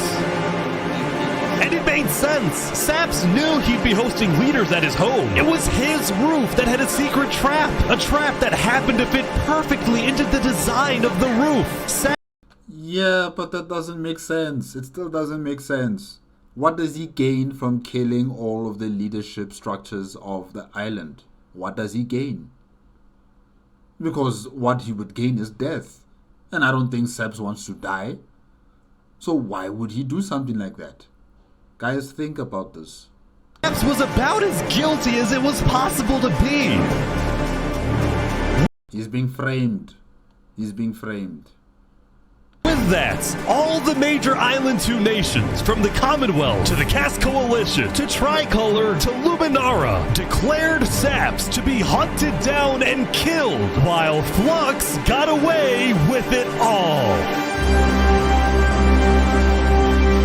If you had to betray one person to save thousands, would you? And on top of all of this... I just want to say the Commonwealth also has a very beautiful architectural city here. I like it. They also have something similar to like the Parthenon on top of a hill. I don't know what, I think that's a sword. Yeah, that's cool too. Yeah, really, it's a city built on the hills. It's nice. Beginning of day 6, it was announced that tomorrow, on day 7, the border between the 2 islands will finally fall.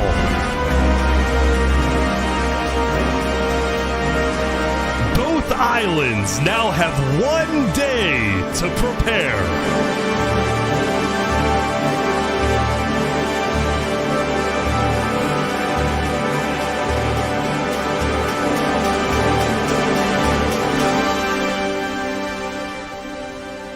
I can tell you one thing, Island 1 is ready. Island 2 is not. They are not ready.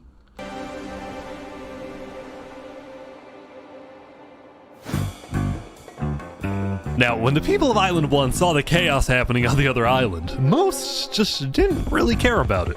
Exactly. A lot of the hatred against Island 2 that was popular in the early days had faded away. That is, except for this player named Oppenheimer, who was determined to take out Barbie Land because in 2023, the Barbie movie had outsold the Oppenheimer movie. Seriously? I'm building a nuclear rocket that will make yesterday's chaos look like child's play. can you create nuclear bombs in Minecraft? Or is that rocket filled with TNT? And then it reaches its target and explodes? Huh. But when Oppenheimer tried testing his nuke, it went up, and up, and up, and was never seen again. Oh. Well. Now, Day 6 did present some new challenges for some of the civilizations. For example, at Nevermore, what is this? What are you doing up here? I got voted out because they hate me. Oh! Come on! No, jump! What about me? Oh! Oh! Oh! Whoa.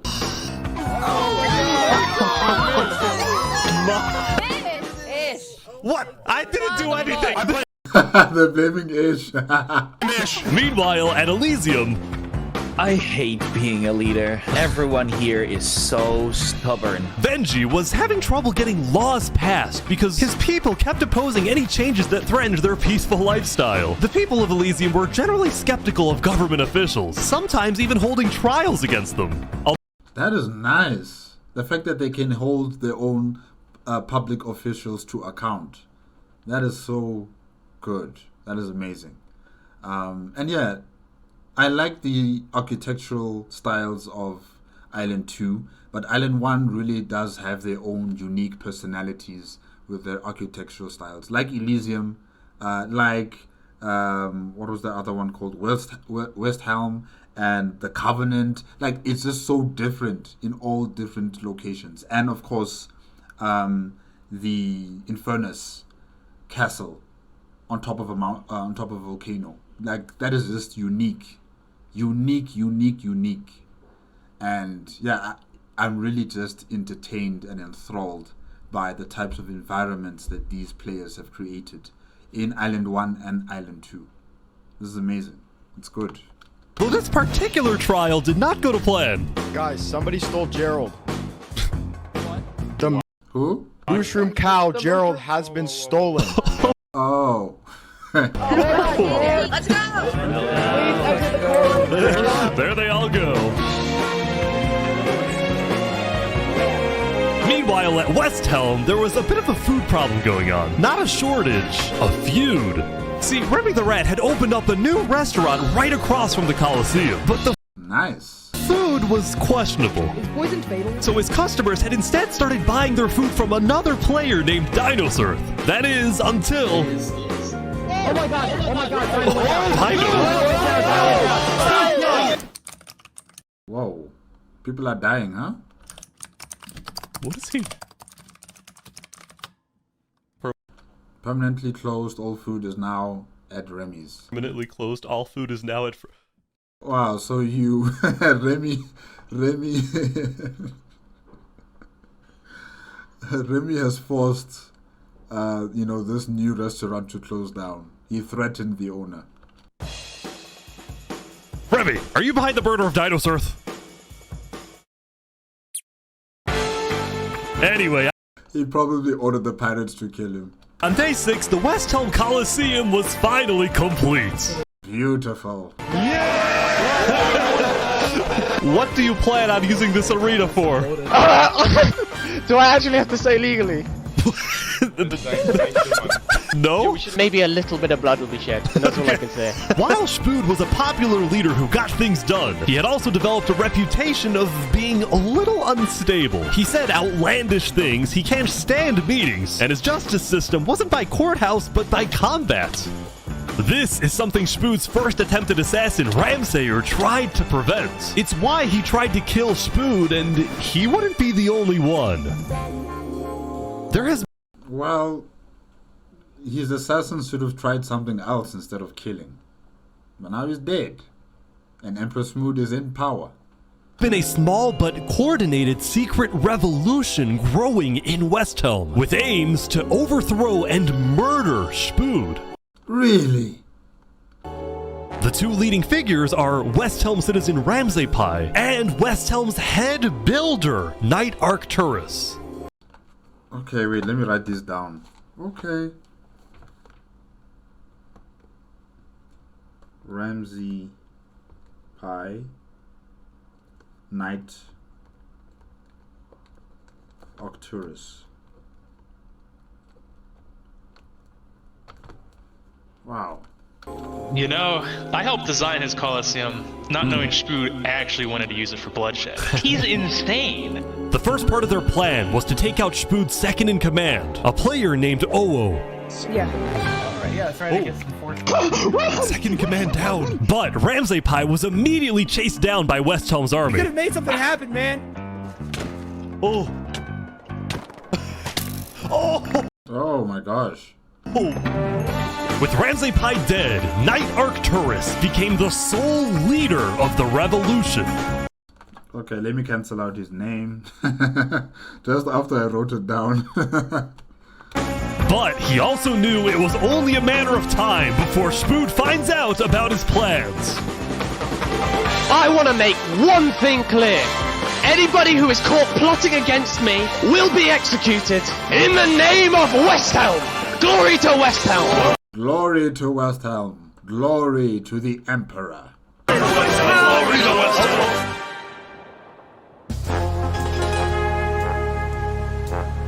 Now, before the border drops, the Island 1 leaders all met to discuss what to do about the Netherites in the volcano. Going into the meeting, people were not happy with Infernus and the Linguini Mafia, who were believed to be keeping Netherite to themselves. Please keep all your weapons holstered at all times unless you absolutely have to take them. The meeting began with Westhelm's representative and Spood's newly appointed second-in-command, Spider. We asked if you had netherite, and you lied. You said there was no netherite, that you had looked in it, and that you hadn't found any. Because people were immediately starting to gang up on Infernus, Benji from Elysium tried to keep the peace. Why is it Infernus' job to report on the netherite? There were people literally going into their territory, mine without authorization, and then accuse them of doing something wrong. After some more discussion, Infernus was asked the big question. Will you open up rights to mining underneath the volcano? It is still our land. It is still the place where we live. And of course, trade, things like trade are important, but in terms of opening up the volcano, it is an adamant no.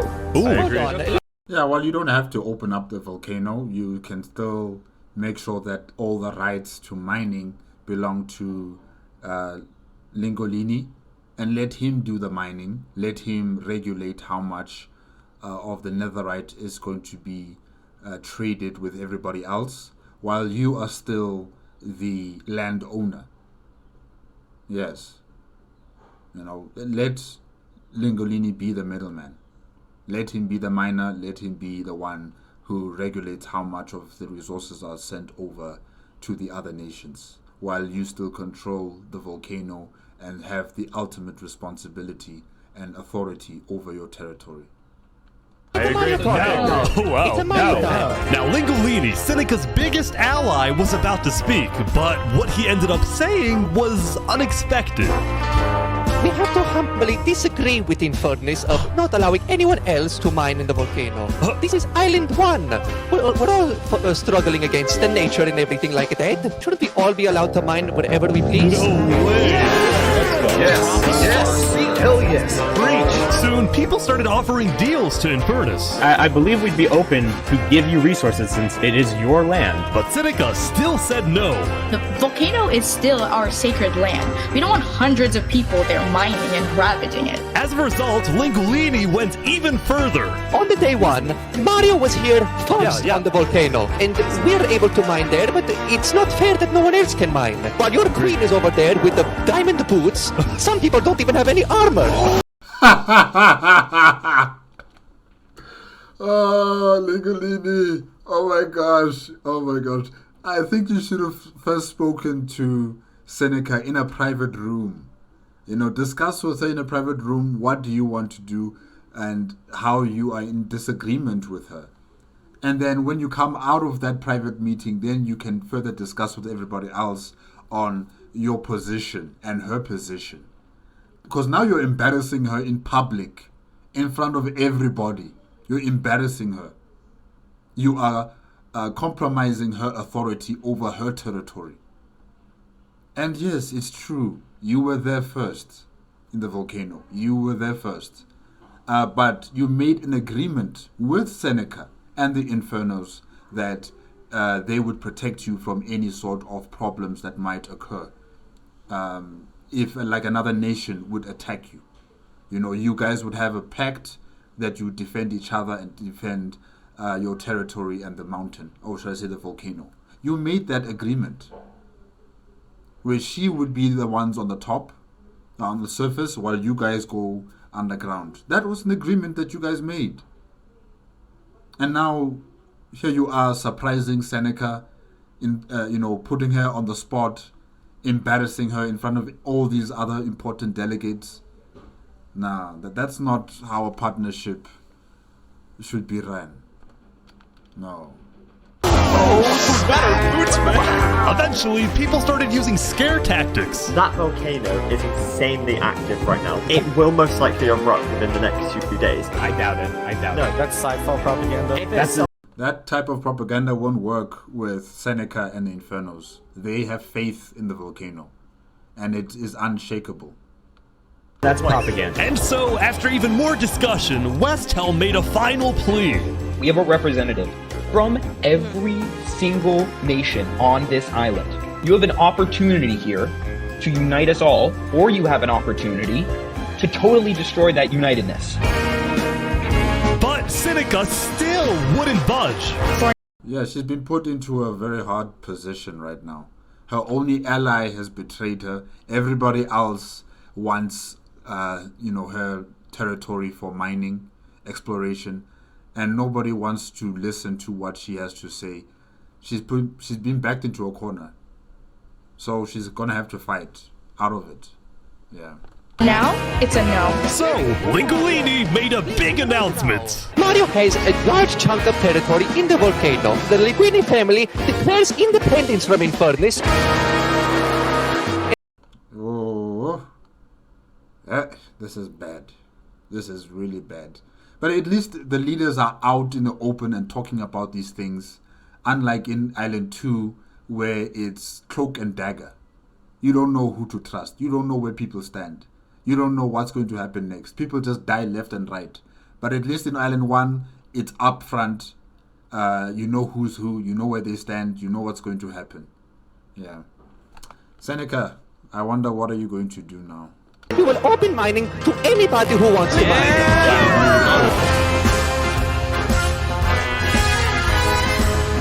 Seneca's leaving?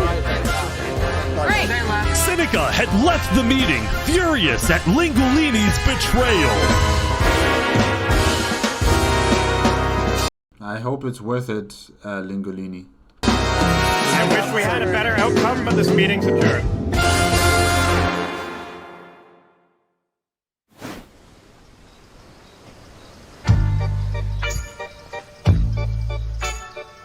Saps, what just happened? Dude, what just happened? Every leader in front of me just died. And you had nothing to do with it. It wasn't me. Someone was in the roof. I'm getting framed-ish. Following yesterday's trap, Saps was on the run, as he was now the most wanted and notorious criminal on Island 2.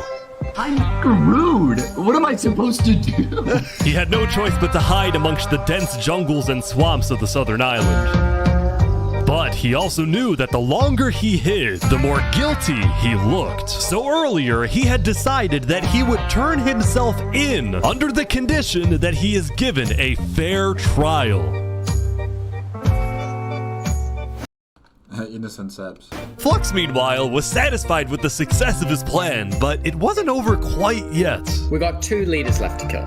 Call me Cass, and of course, the guy who demoted me. And because Seraphim was dead, Flux sent another member of his crew to take New kids. care of the job. Oh no. Oh no. Oh my gosh. There he goes. To the world, this looked like yet another senseless assassination. But the flaw. Like basically, the political structure of Island 2 is collapsing before our very eyes, and Flaxian believes that this is the right way to bring about unity, to bring about a military force that will challenge Island 1 by killing the heads of these different countries or different nations. Hey, Flaxian. It was the strategic progression toward making the people of Island 2 paranoid. So paranoid that they wouldn't trust anybody, and especially not Island 1. But the thing is that they will be ineffective in fighting because their leadership structure is gone. They'll be ineffective when, should ever there be a possibility where Island 1 decides to attack, there's going to be no one to lead these people because you've killed everyone. And even if Island 1 doesn't do something, or, you know, in terms of assaulting Island 2, Island 2 is going to implode on itself because there is no internal stability. You guys are going to head into a civil war.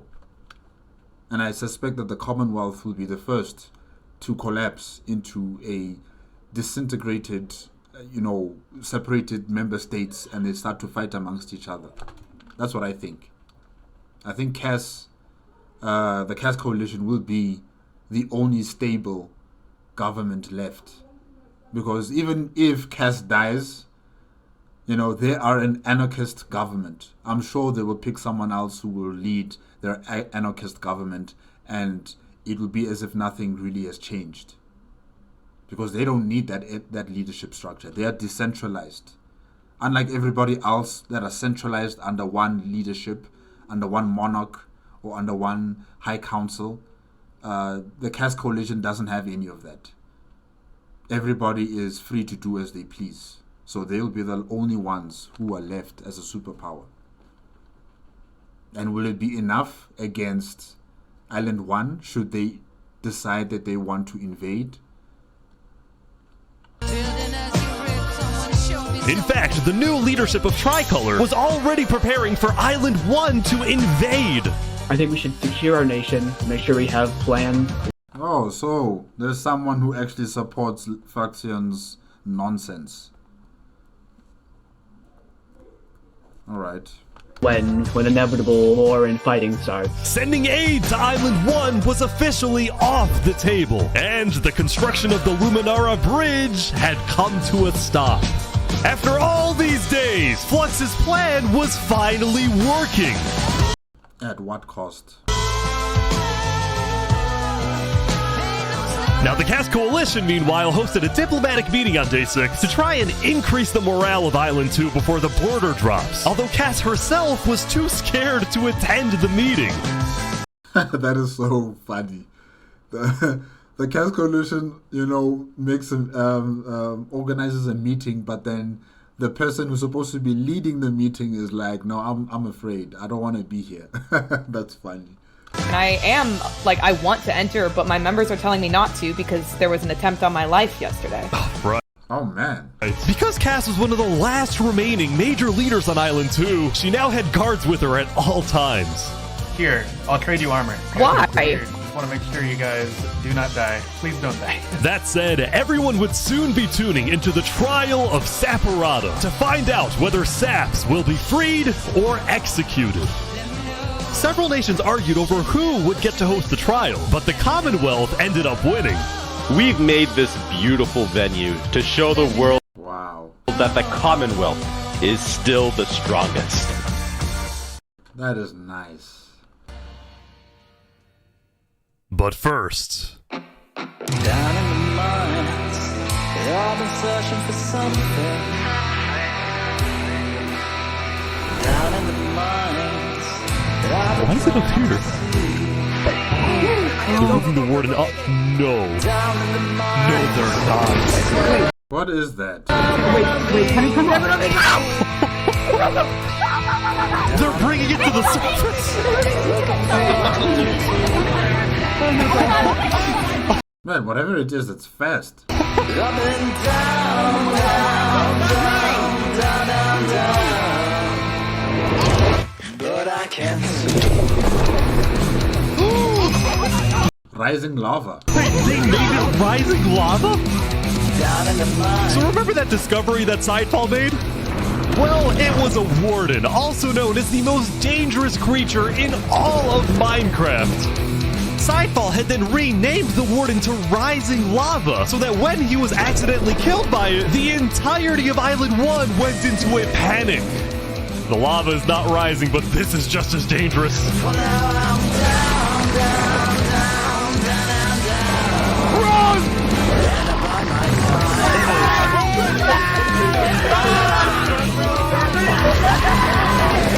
We need the Covenant here with their army. We need Emperor Smoot with his army to defeat this monster. The Warden had been unleashed onto Island 1, going from place to place, terrorizing civilizations.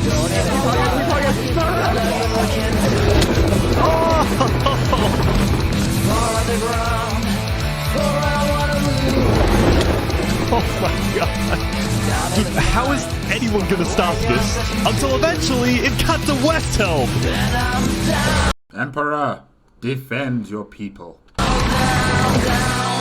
But the West Helm army was ready. Underground. Ready? Aim!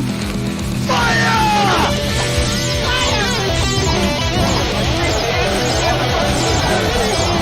Go, West Ham, go!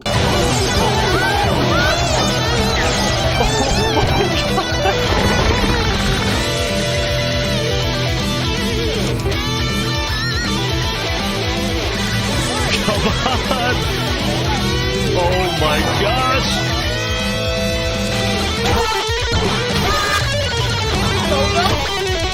Don't give up, guys.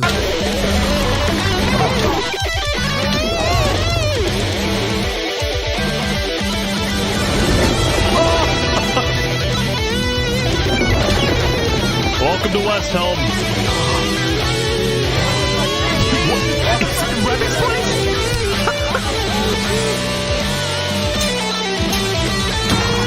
Ah, it's stuck in one position, yes. Well done. Cadastro.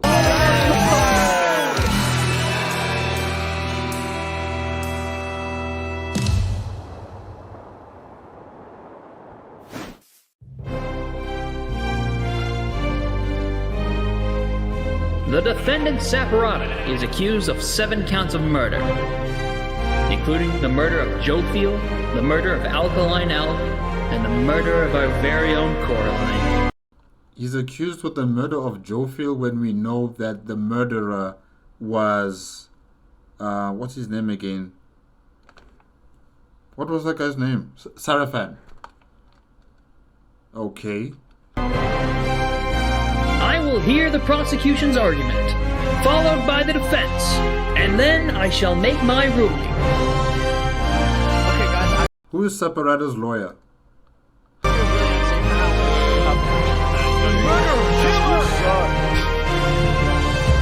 Prosecution, go ahead. Your Honor, Saps constructed a meeting hall which contained the deadly trap, pointed at everybody but himself. As a prelude for the meeting, he had his accomplice, Seraphim, assassinate his leader before running to the trigger, ready to pull the trap. He then fled the scene after the trap went off, just long enough after faking his surprise. He is not only a cold-blooded murderer, but a terrorist. The prosecution... What was his motive? Prosecution, please explain to us why would he kill all of those leaders? What do you have to say about that? Then called a survivor of the trap, Zekor, to the stand. We know after investigating that only one seat had no trap. Can you identify who was sitting in that seat? It was Saporata. And who built the meeting hall with that seat? It was Saps. You killed our leaders. You destroyed our island. May your death today satisfy us all. Okay, thank you. You can go back to your seat. Then it was time for the defense, for Saps to give the most important speech of his life.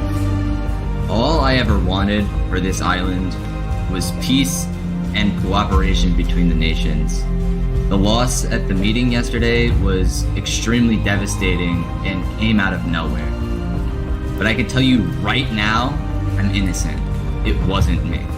The leadership in Luminara helped me build the meeting area. He's gonna expose them. And we're the only people who knew about the area before the leadership meeting. That includes the prosecution himself, Thomas 5200. Aha. What? Gotoga, Hive Rotation, Snowbird 334, and their ringleader, Fluxion. Aha. Hold on. When I left to gather the leaders for the meeting, they must have snuck into the roof of the meeting to make the trap. The people who I thought I can trust the most used me for their malicious intent and killed the leaders and blamed it on me. Yes. Saps had figured out he was betrayed and framed by his friend Flux, but he would end up making a critical mistake. I find it rather interesting that Three Below, the leader of Luminara, is one of the only people who survived the trap. I find that rather interesting. What about it? Well, Saps falsely assumed that 3 Below Zero, the beloved leader of Luminara, was also behind the murders. And with that mistake, Saps turned everyone against him. Okay, so he made a mistake. But he is now accused other persons coming from the nation of Luminaria, especially Fluxion. Why not bring them up to the stand for them to explain to us what were they doing at Sap's home while Saps was away? We need to question them as well, including the prosecution. He should be relieved of his duty. He has a conflict of interest. Saps, is that all you have to say? I guess. All right, I'm ready to make my decision. What? Nah, this is a sham. It's not a court of law. It's not a trial. How can you already be ready with your decision? Now. Judge Timebomb, find Saparata. Guilty on all counts. Yes. Judge, you're not a judge. You're part of the mob. You are part of the mob. Saps is to be taken to the top of the gauntlet and executed immediately. Executed. Oh, that's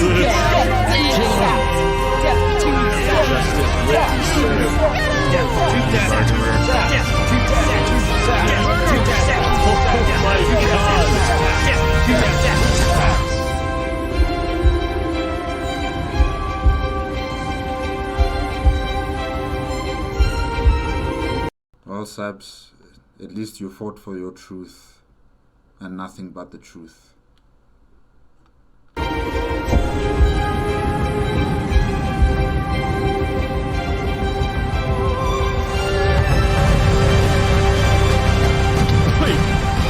Running? No. Do it. No way. Make it. Quickly.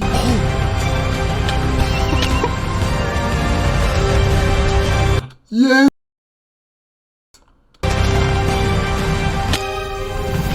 Fall damage. Come on.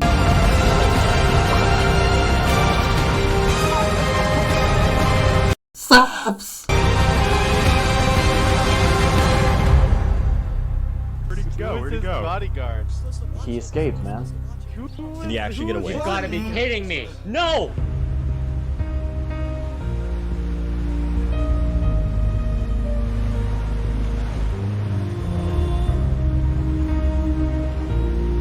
I don't care that you evaded justice. This was not even justice. This was a sham. This was a sham trial, a sham court. And I'm happy that you escaped. I'm really, really happy. You killed our leaders. You destroyed our island. Murderer. Killer! Right. Guilty on all counts. Disgrace to all of the island. Saps, why did you do this? Don't listen to them, Saps. Don't feel so bad for yourself because of what has happened. You know who to blame. You know who's at fault. You know who it is. That traitor.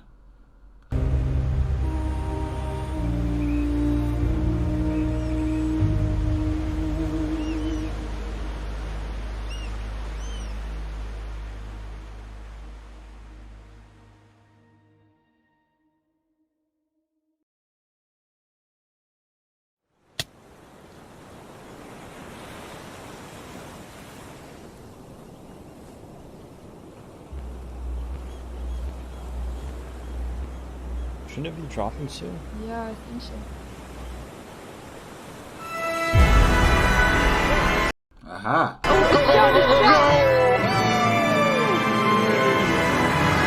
It was day 7, which means the border had officially dropped. At first, people were kind of in awe. Whoa, this is beautiful. Going from one island to another after all this time was a major culture shock. Is this Island 1? Whoa! And as expected, Island 1 people immediately started taking resources from Island 2. But they're not fighting. They're not killing anyone. Flaxian, where are you? Come forward. They're taking the sheep. But the flow of resources wasn't all in one direction. We're probably gonna take some gravel back to Island 2. We don't have a lot of it. Still, as people from the 2 islands started meeting for the first time, they were surprisingly friendly to each other. Like these 2 who made a tunnel connecting the islands from underground. This is amazing! We've linked Island 1 and Island 2. What did those leaders die for, Flaxian? What did they die for? For nothing. For nothing. Absolutely nothing. You killed them. For the longest time, Island 2 feared an invasion by Island 1. But on day 7, that fear completely disappeared. It became very clear that Island 1 had no interest in war. Instead, they were just happy that they could finally enjoy Island 2 for themselves. It's so sad that Joe Phil will not be here to witness this. You know, he's not here to witness this that he has been championing. He will not be here. And also, what is his name again? 3 Below Zero. Also, creating a bridge. He will not be here to witness his success, to witness his dreams come true. Because of one man and his obsession and his paranoia. Oh. The water isn't boiling. That said, at the beginning of day 7, Lingolini made a big decision. He had decided to move out of the volcano and relocate his entire mafia to Island 2. Wow, really? He's much more organized than Island 1. After yesterday's netherite meeting, which got a little heated, Lingolini had legitimate fears that Infernus might seek revenge against him. So, hoping to live a more peaceful life, Lingolini went far away and settled in the Caste Coalition. So, he's a political refugee with his entire group of people. So you're the leader of a mafia, I've heard? Yes, we are, but we might do some rebranding over here. Are you guys like violent? We weren't violent much, but we have done some political talk that has not been taken well, which is the reason why we're here. Sensing potential danger, Cass decided it was best for Lingolini to set up his home outside the Caste Coalition. That said, the Caste Coalition was now bigger than ever before. On day 7, Cass hosted a funeral for the deceased Wood Daddy, and over 100 people across both islands showed up. We are gathered here today in the cherished memory of Wood Daddy, a Man, Wood Daddy was famous, both islands. beacon of kindness in our community. While Cass's influence grew, the Commonwealth was in shambles. Saps' trial yesterday was a disaster for the Commonwealth. Island 2 had entrusted the Commonwealth to run the trial of Saps. So when Saps escaped his execution, people lost all faith in the Commonwealth, which at one point was the most powerful civilization in the world. On day 7, most of the Commonwealth leaders resigned, leaving just one player, Sitzkrieg, as the sole ruler of the Commonwealth. We're actively searching for Saps right now. What's his name? Sitzkrieg. Okay, Commonwealth.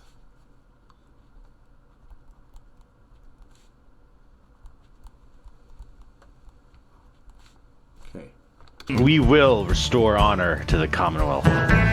One of Sitzkrieg's biggest goals was to find and kill Saps, but his other big goal was to regrow the Commonwealth's population, which by this point had shrunk by a lot. So he sent out a lot of public invites, especially to the people of Island 1, and it actually did work, until Night Arcturus, another political refugee. Yes, another political refugee. One of the people who moved in was Night Arcturus, the lead builder of Westhelm, who had to flee from Westhelm because Spood had found out about his secret plans for revolution. Yeah, the Commonwealth is letting us hide out here. As long as Spood doesn't find us, we should be okay. Speaking of fugitives, the world's biggest fugitive, Saps, was back to hiding in the jungle after miraculously escaping from his trial, although his spirits were quickly fading. Everyone thinks I'm a murderer. I just don't know what to do anymore. Saps knew that Sitzkrieg and the Commonwealth soon planned to scout the entire southern islands to hunt him down. So on day 7, Saps decided that his best bet was to leave his home island and flee to Island 1. Man, immigrants who are political, politically exposed, if I can say that. Yeah, they just keep going from island to island. Yeah, it's interesting. But it wouldn't be so easy. Because the border had just dropped, people were constantly going back and forth between the two islands, which means traveling by sea could be dangerous. So Saps decided on another method of travel. He went to the place where he was least expected. Oh, the bridge, the Luminaria Bridge. Okay. Run! He's trying to use the bridge. No way. No way.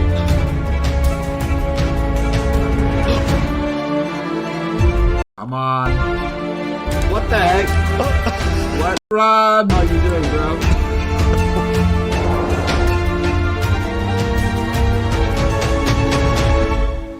Island 1. Now, instead of chasing Saps, the Luminara builders instead retreated to inform everyone else that Saps was on his way to Island 1. Saps, meanwhile, quickly sailed the rest of the way to the other island, although what happened next was unexpected. Oh, there he is. Hey, buddy. Whoa. You scared the crap out of me. Am I allowed to touch this water? Yeah, right. Yeah, it's good here. On the south side of the island, it's safe. It turns out earlier, Saps had reached out to a bunch of people on Island 1, offering them 2 stacks of diamonds if they give him a safe place to hide. And out of all people to accept his offer, it was Turntap, the leader of the Covenant, the most feared and militaristic civilization on Island 1.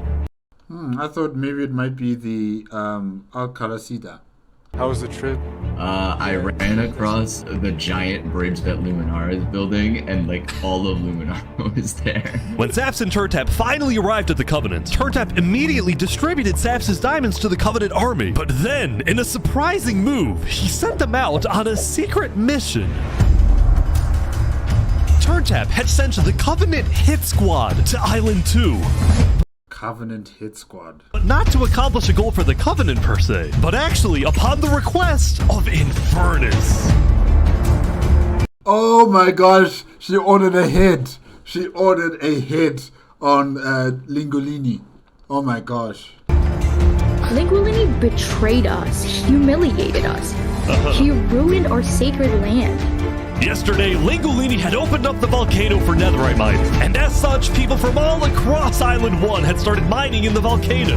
And even though Lingolini had now moved out of the volcano, Sinica felt that since people were already mining, she had no choice but to let them stay. She was not happy about what Lingolini had done, and Sinica wanted revenge. Oh! They're killing the entire mafia. Whoa, everybody?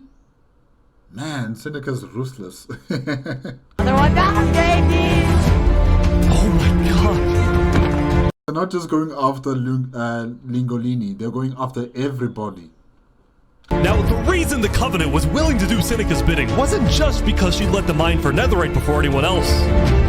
But because as a civilization that values honor and loyalty, the Covenant didn't appreciate how Lingolini so publicly betrayed Infernus. They found him. ever thought about diplomacy? We could have had Island 1 at peace and world peace, and we still can, really. Oh, here they go. But over my grave, he will not be a part of it. Man, Seneca is dangerous. Oh, they've got him. They've got him. Goodbye. Mami.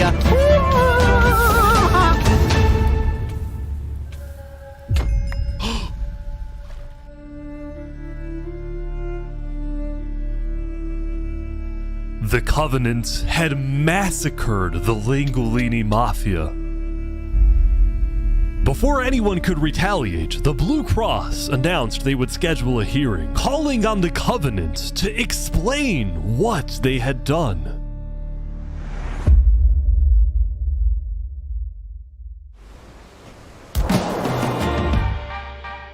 Howdy, Flux. Oh, you got some fancy armor now. Yeah, got it from Island 1. Wait, really? Earlier today, Flux and his crew had gotten their hands on a super rare armor trim by trading with the Covenant, who had picked up the armor trim from the Warden when it died. Fluxin, you're changing the goalposts. First you said they were your enemies and that you should prepare for war against them, but now you're trading with one of the nations of Island 1. You're not making sense. You're not making sense.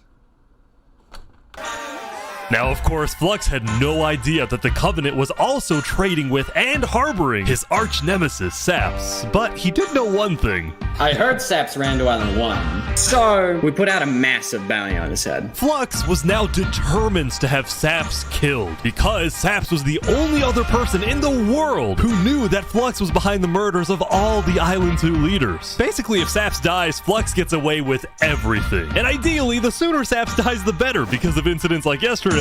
That includes the prosecution himself and their ringleader, Fluxion. Fortunately for Flux, it didn't seem like anyone at the trial believed Saps. If anything, Saps' accusation only made people hate him more, especially the people of Luminara, who weren't happy that Saps accused some of their fellow citizens. What do you want to do to Saps? Kill on sight. We hunted him down the other day. We couldn't find him, but we have speculation of where he is. After the murder of their beloved leader 3 Below Zero, Luminara soon planned to host an election, and the current frontrunner was a player named Legacy. Me and my parrot, we've just been going around to different houses, knocking on doors. I think we're gonna win this thing. For a moment, Flux also considered a run for leader, although he had basically already accomplished everything he wanted to do. Look, no matter what people say, Island 1 was planning to invade us. Lies. They would have just walked right ahead. But now that we have stronger leaders... Stronger leaders. These people are puppets. They are weak. More cautious leaders. They're not gonna do that. We have world peace. And not because of a bridge, but because of me. You are deluded, Fluxion.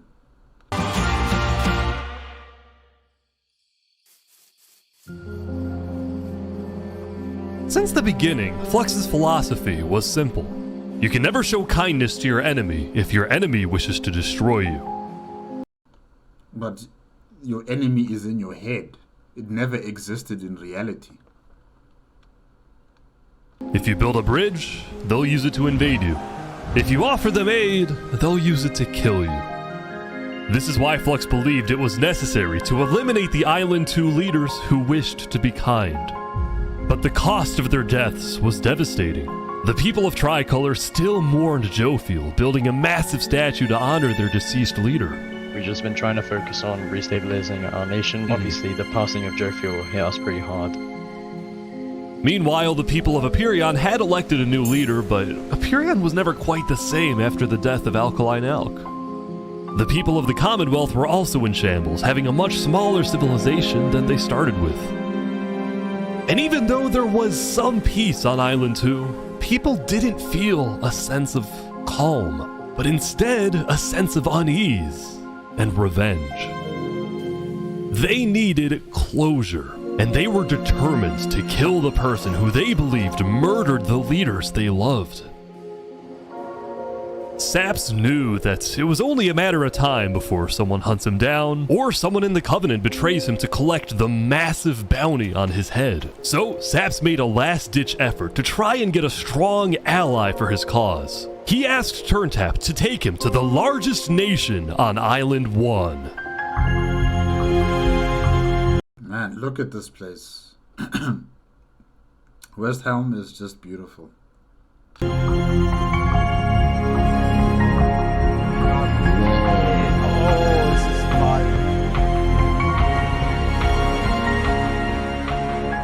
But on their way to the West Helm Capitol building, they ran into a citizen of Epyrion from Island 2 who recognized Saps.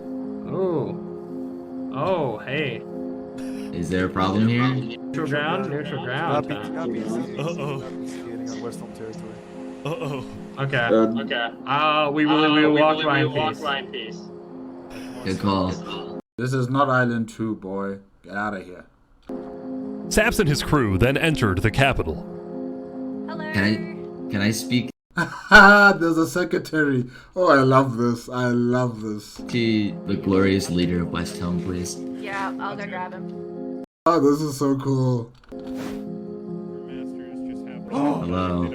The Covenant leaders brought me. Can we have a meeting? I'm not gonna lie, Saps.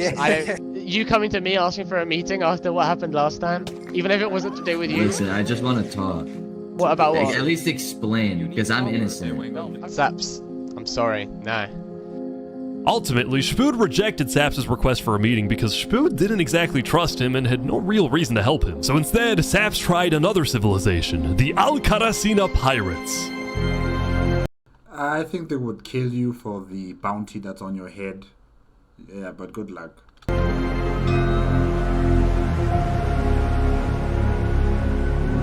Although when he arrived, things felt a little off. Now, since you're here, you have to drop all your gear. I'm just kidding. Well, about that. wherever you think is the safe. Oh man, there's a trap. At the end of the day, I don't want any of you guys to get killed for something that I'm being framed for, you know? But then, suddenly... Yeah. Need to leave? What? Yeah. Sorry, what? Where's he going? TurnTap had realized that the pirates were planning to kill Saps to collect the massive bounty on his head. So he told Saps to run.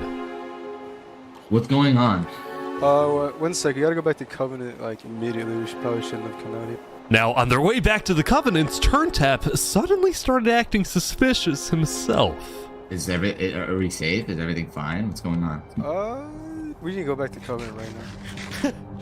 You need to tell me what's going on or I'm not coming with you. Dude, either like you can handle this on your own or like just...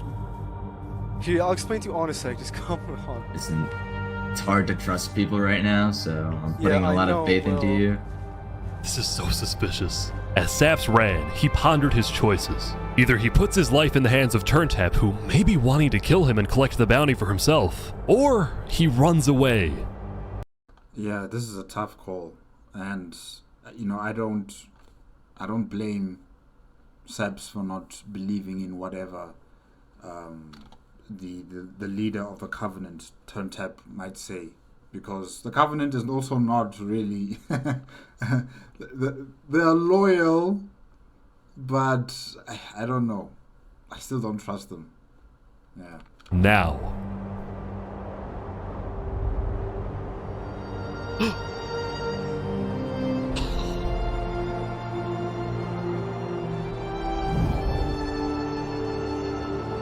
It's all alone. Saps then climbed the mountains of Island 1, escaping from the last remaining person he thought he could trust. He was now all alone in a world of people who hated him and wanted him dead.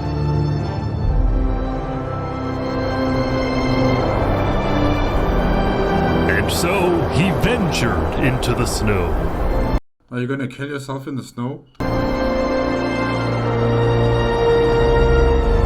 And started collecting blocks. Saps, what are you doing? I can't trust anybody. Flux won. He completely won. There's just no point anymore.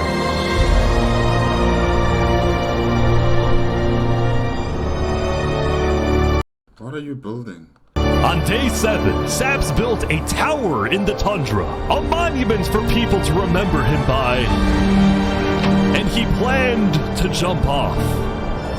Oh my.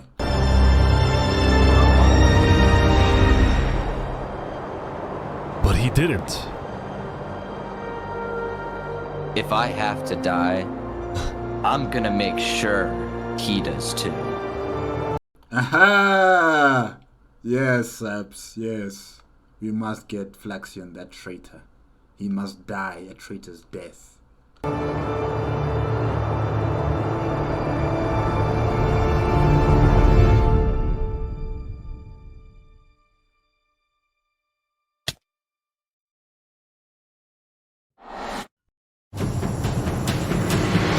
Welcome everyone!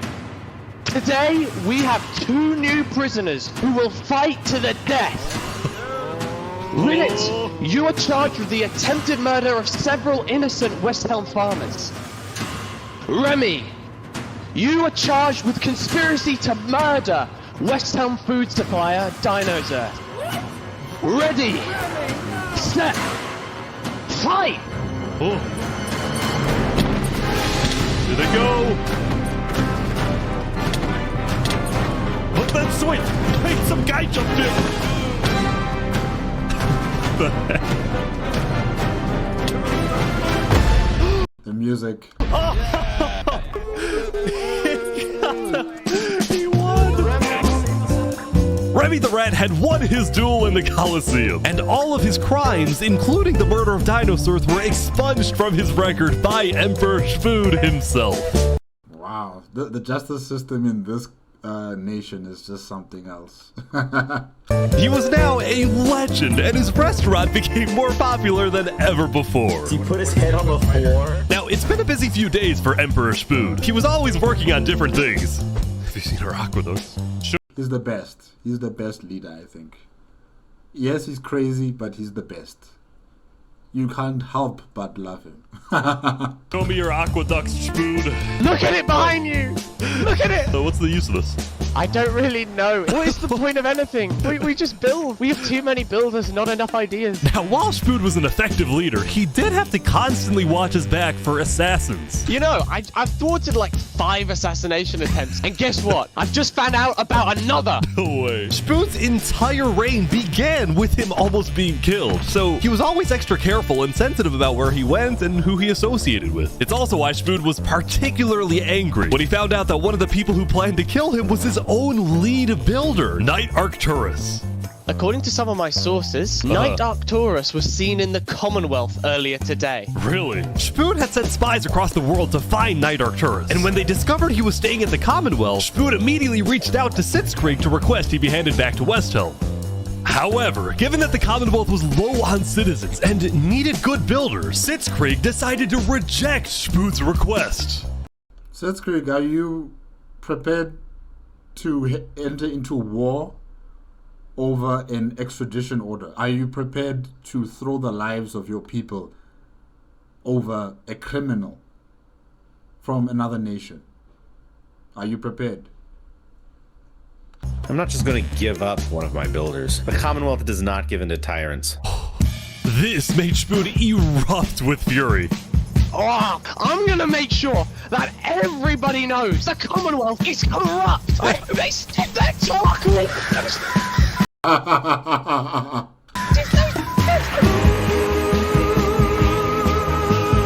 And so Shfood went around telling everyone about how much he hates the Commonwealth.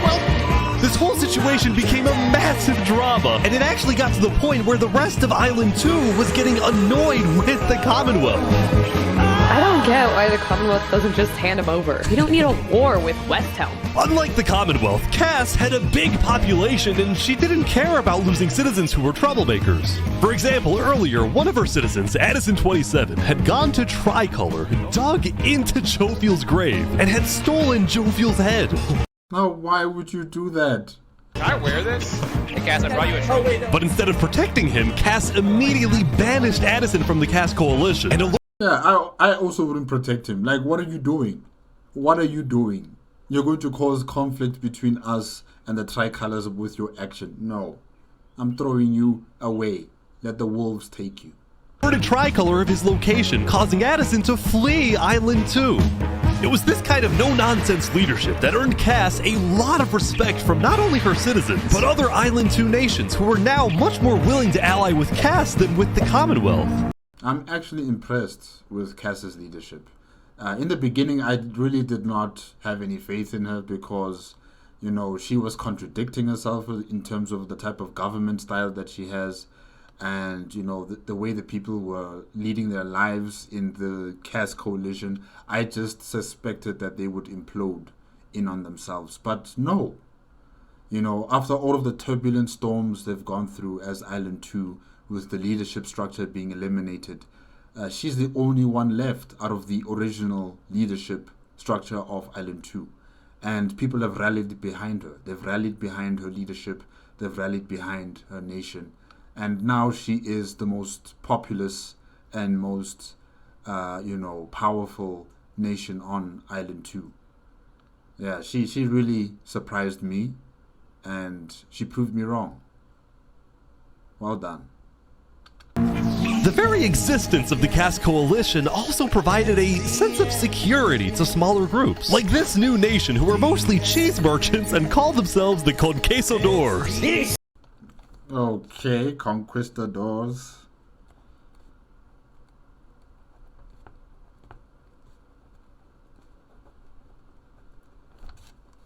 Is the way of cheese, but el queso! Since the border dropped yesterday, oh gosh, the economies of most Island 2 nations were prospering, with heavy amounts of trade and tourism between islands. Meanwhile, in Barbie Land... Ish, I have news. What? I'm marrying Oppenheimer. What? What? When? When did this happen? Oh my gosh. Day 8, the player Oppenheimer had marched into Barbie Land, but instead of destroying it with a nuke, he apparently liked it so much that he proposed to their leader. Ish, consider this your invitation to the Barbenheimer wedding.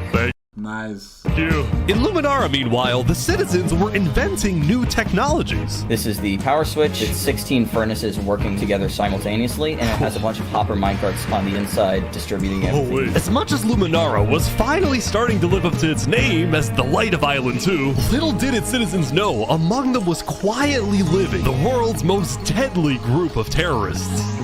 Led by Fluxion. I'm thinking of running in the election tomorrow. Oh yeah? Legacy's pretty popular, but I'm not worried. He's probably gonna try and kill Lexian. Yes, he's probably gonna try and kill him or chase him away from Luminaria.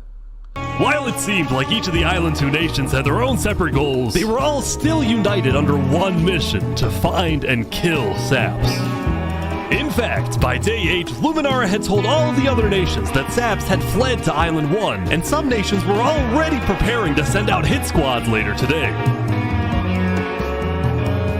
But Island 1, meanwhile, was currently dealing with a whole other political drama: the murder of Lingulini. I cannot conceive how we are being this civil about this. They came in, they found him in the hole, they drowned him in lava. This player, Vietnam, was one of the few remaining survivors in the Lingulini Mafia. Vietnam had escaped the Covenant's attack and wanted to get revenge against the Covenant, but was finding it surprisingly difficult to gather support. No one wants to try and fight the Covenant. They're just too strong. And people like peace on Island 1. You're going to need the support of Emperor Smoot. If you can get his support, maybe there might be something. But honestly, all these other groupings are just not strong enough.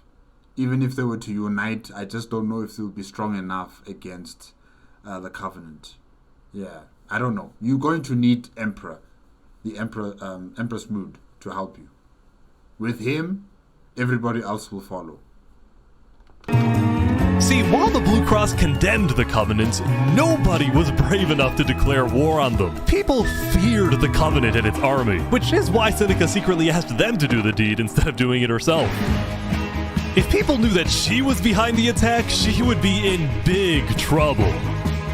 But for now, nobody would face any consequences for the massacre of the Lingulini Mafia.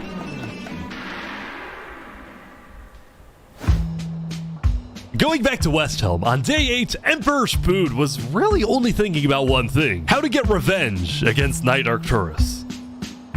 After the Commonwealth rejected Spood's extradition request, Spood's initial reaction was to begin preparing for war. But what made him think twice was his belief that the Commonwealth was a massive nation with probably a big army. Spood also knew that declaring war could risk the entirety of Island 2 coming to the Commonwealth's defense, and maybe launching a counterattack on Westhelm. So, Spood decided to change strategies. He instead decided to try and bait the Commonwealth, see if he can make them angry enough to do something rash, something interesting, bad enough that would allow Spood to then declare war and have everyone's support. And Spood knew exactly how to make the Commonwealth angry. He invited back to the Westhelm capital the one person he knew the Commonwealth hated the most. Saps. Can we make a deal? We're running out of time. Saps is back. And Turntap's here too for some reason. This is interesting. Because the Covenant had brought Saps to Westhelm yesterday, Spood had specifically asked Turntap to protect Saps and escort him to Westhelm once again. While Saps didn't fully trust Turntap, or Spood for that matter, he knew that a meeting with Spood was a massive opportunity, and it was worth the risk. You can turn the sun away, paint the moon in blood. Man, the Imperial Palace is amazing. I love it. I love the Imperial Palace. If we can do what we do best, we're nocturnal. Saps, you are the person that, to my knowledge, murdered all those people on Island 1? Island 2, sorry. It was not me. There is a person on Island 2 that is behind all of the assassinations and the corruption. His name is Flexion. Emperor Spood was having trouble believing Saps, but he went along with it for now. Well, it seems like we both have gripes with Island 2. Spood then proceeded to tell Saps and the Covenant about his feud with the Commonwealth, and how he needed Island 1's support in case a war breaks out. There was just one problem. The Blue Cross Alliance was as good as dead. Infernus had basically left the Alliance after the last meeting, and the Covenant had stopped responding to the Blue Cross because of the Lingolini situation. So Spood I still don't think the Blue Cross is as good as dead. I mean, just because 2 members are not present, it doesn't mean that the rest of the members are not there too. It's just that they are militarily ineffective. Yes, politically and economically they might still have some sort of influence, but yes, you know, military, they just don't have that strength like the Covenant. Yeah, that's the only problem. Decided to take things into his own hands and individually call the big 4 nations of Island 1 for a meeting, and he wanted Saps to be there so he could tell the leaders about corruption on Island 2.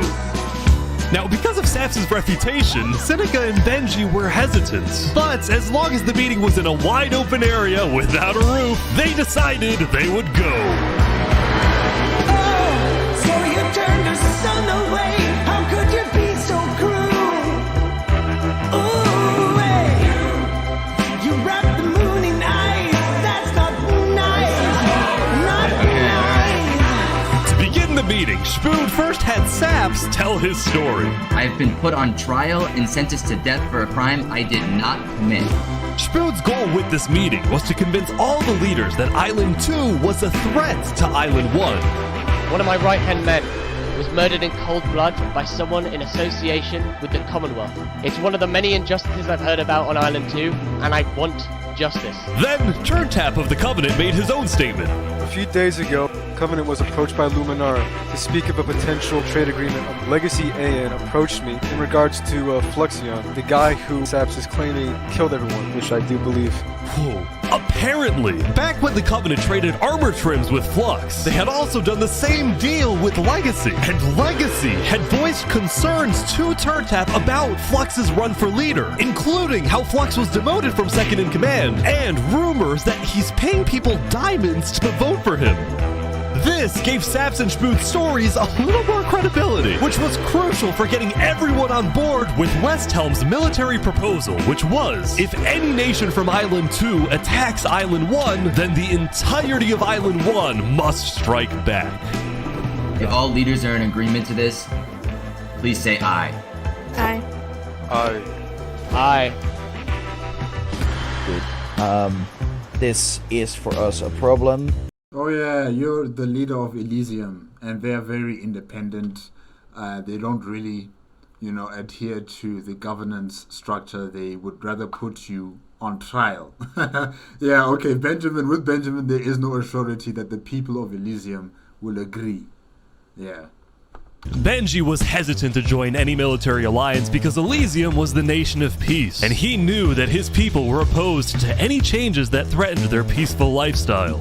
Before he left for this meeting, he should have spoken to his people and asked for a mandate from his people. What do you want me to say in that meeting that is going to be gathering all the leadership of Island 1? What do you want me to say? What is our position as Elysium? He should have made that meeting amongst his people first and get the mandate.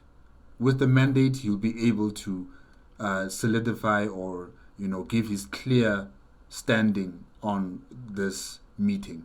But he didn't. Now we are stuck in this mess where he's not sure. Where does he stand, and he's not sure what his people are going to say. Yeah. Council might not agree. Do you believe if Saps was at the council meeting, would he potentially have the chance to convince them after telling his story? I think he might. As long as Saps agrees, it's up to you. I mean, yeah. Saps and a few of the others then walked to Elysium on a mission to reunite Island 1.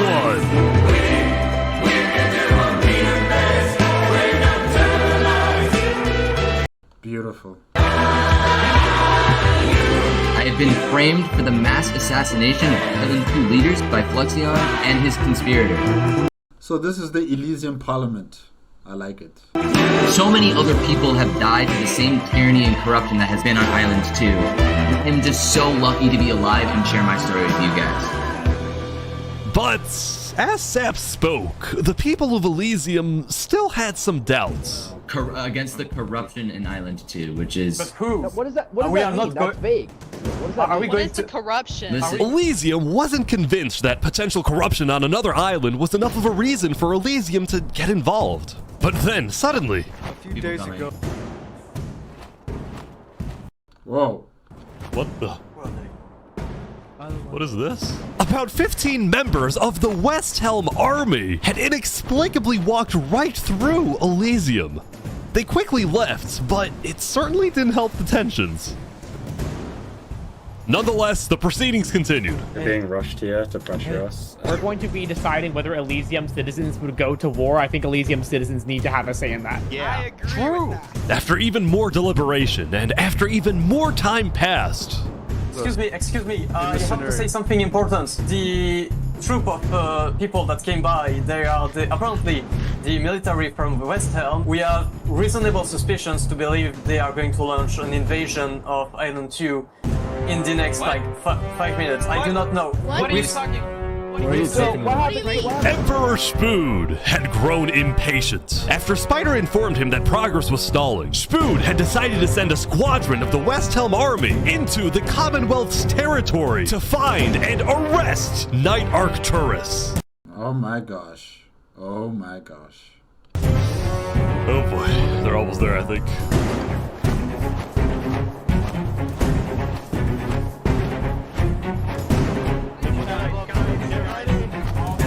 Well, why isn't there anyone defending the city?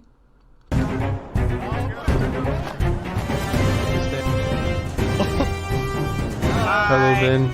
We are here peacefully. We're simply looking for a man by the name of Knight_Arcturus. Alright. We don't have him. We do not know where he's at.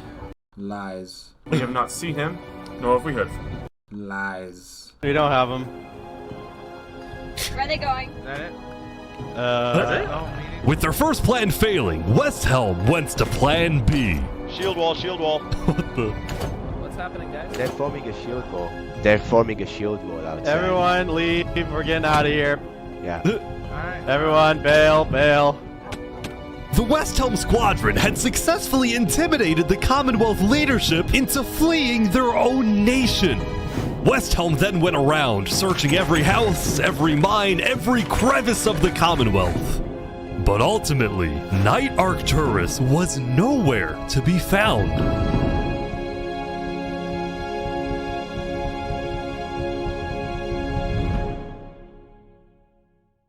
Meanwhile, at the Cask Coalition.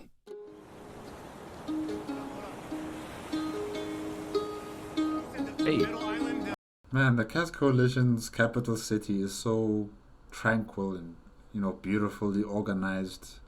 Yeah, it looks like a nice port city.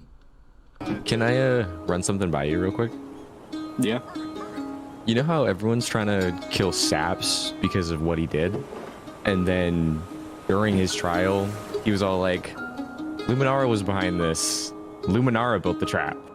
The leadership in Luminara helped me build the meeting area. That includes the prosecution himself, Thomas 5200, and their ringleader, Fluxion. So, I was sailing past Saps' place a few days ago. God, this dude is digging. For what? Oh. You see that?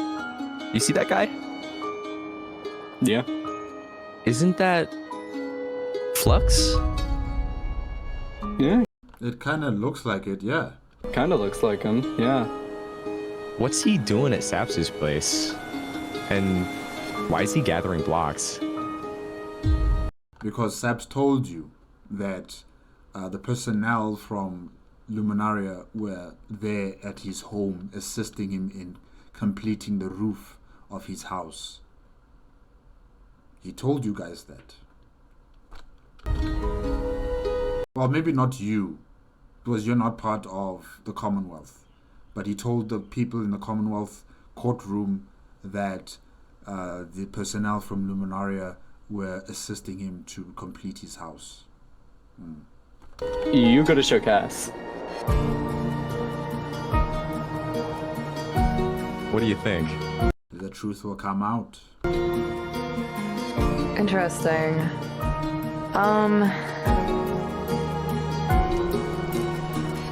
You know what? Go show this to Tricolor. And probably also Perion. I'm on it. And the Bobby Island.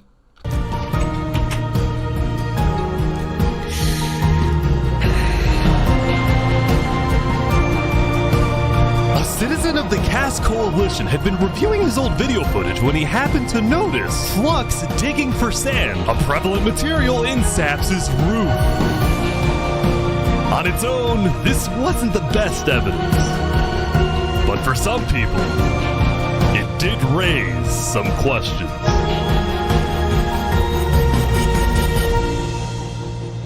I like the music, how it builds up. Nice choice right there.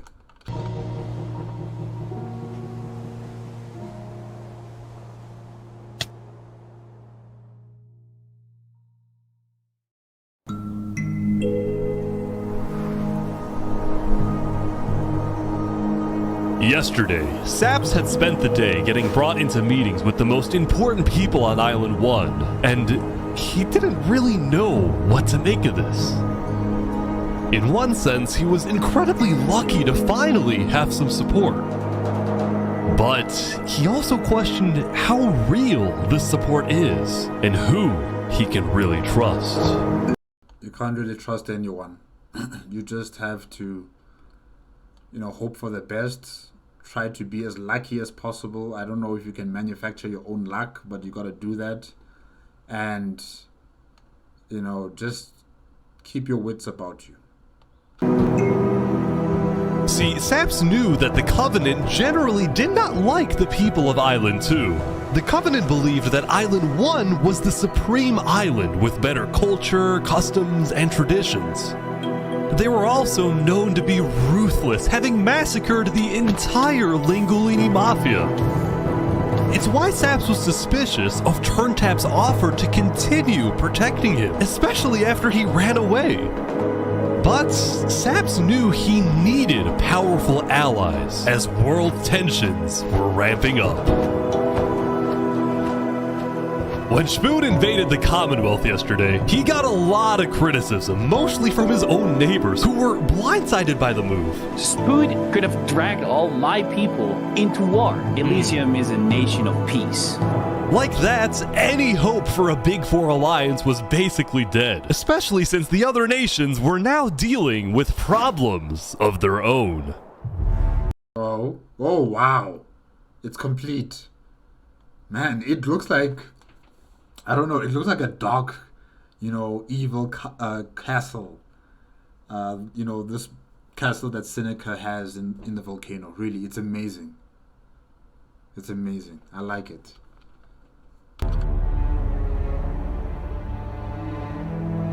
Queen Seneca of the Inferno. Earlier Infernus. Yesterday, Queen Seneca had found out that Elysium's newspaper Daybreak Media had somehow found out that she had directed the Covenant to kill Lingulini. This will shatter the unity of Island 1, I think. This is why Seneca was so quiet yesterday during the Island 1 snow meeting. She knew this story would be coming out, and she was trying to figure out how she would respond. And on day 9, she made her decision. To dissuade people from invading Infernus, she would show strength by doubling down and hold a joint ceremony with the Covenant, parading around Lingulini's head. Oh, wow.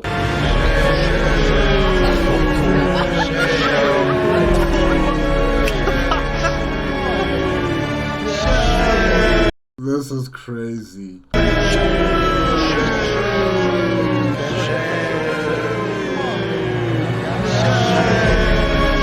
this be a lesson. Shame to those who disrespect our volcano. I never saw Seneca as a dangerous political, opponent of anyone on Island 1. I thought, yes, she does have her moments of this threatening nature, but she's mainly focused on protecting her volcano. But now, no, she's showing me a different light. After what she had ordered the Covenant to do to Lingolini and his people, she really is a dangerous person. And she's literally a wolf in sheep's clothing. Because this is something I was not prepared for. I was focusing so much on Island 2 and their politics and, the way Fluxion is just destroying his island's political stability. But here, on Island 1, there is even a far greater threat, and that is the queen herself. The only queen, the queen of fire, Seneca. Yeah, wow.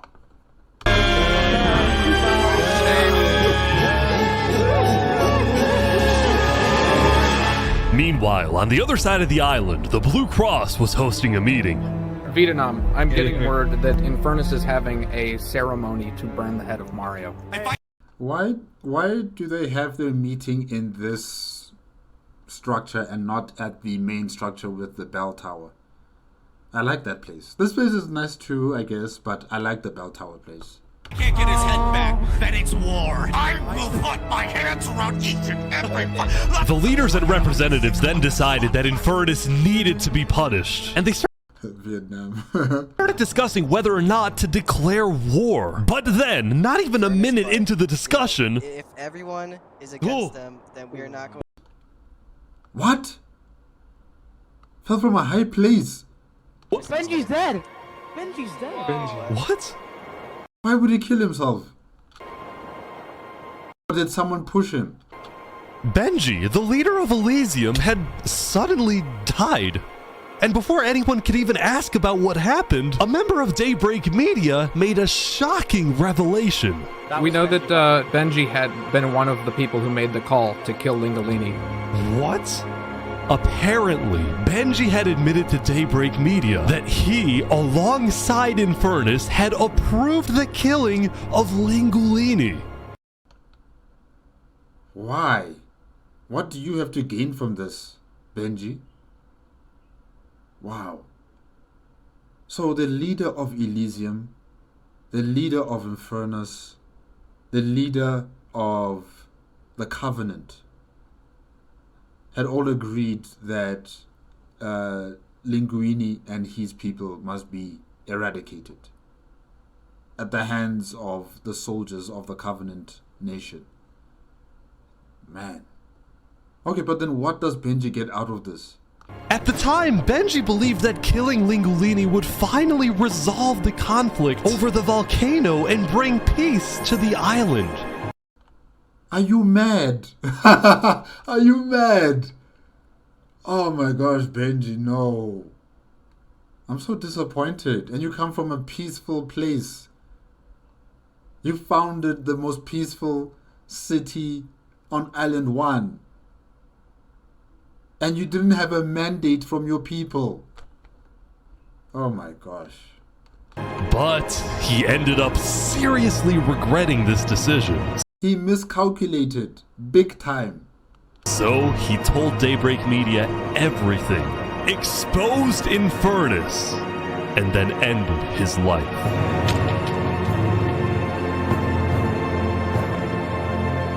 Now, because Benji had repented, the Blue Cross Conference decided not to punish Elysium, and instead focused on Infernus. I don't know about war. Maybe a trial? Give Infernus a chance to tell their side. Infernus is not coming to any trial. She's not coming to anything that you guys want to organize. She has made herself clear she is going to stay in her castle. Now you have to go get her. You have to go get her. Good luck. Because I can tell you now, she's not leaving that place. She's made herself very clear. Flux was representing Luminara at the meeting, and the leaders actually agreed with his idea. So... What? Oh, but they don't know about Fluxion and his shenanigans on Island 2. And what is an Island 2 nation doing in a Blue Cross meeting that is around the political situations of Island 1? And if you are invited, then you should just be as an observer and not as someone who actually participates in the meetings. Okay, Blue Cross. Later today, there would be a trial against the entire nation of Infernus. Now, when the meeting came to an end, Flux was approached by a few guards from Tricolor. Right, look. What's this about? We know about the assassinations, all right? What assassinations? You're under arrest. You're coming to Tricolor. You're gonna have a fair trial. Just come with us. What are you talking about? Tricolor had issued an arrest warrant for Flux after they obtained incriminating video evidence from a citizen of the Cass Coalition. Being possibly responsible for the death of Jovial in any capacity. What are you talking about? We know Seraphim was guilty of that. There are concerns that you may have been involved in other ways.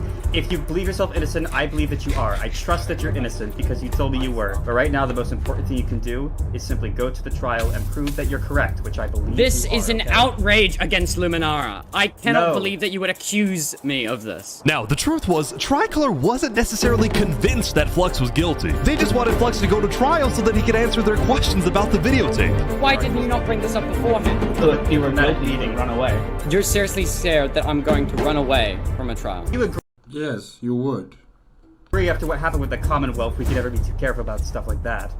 We're both Fine, I will go, but this is an outrage. Alright, let's go. We're gonna remember this. We will not stand for this. Flux is getting arrested by Tricolor.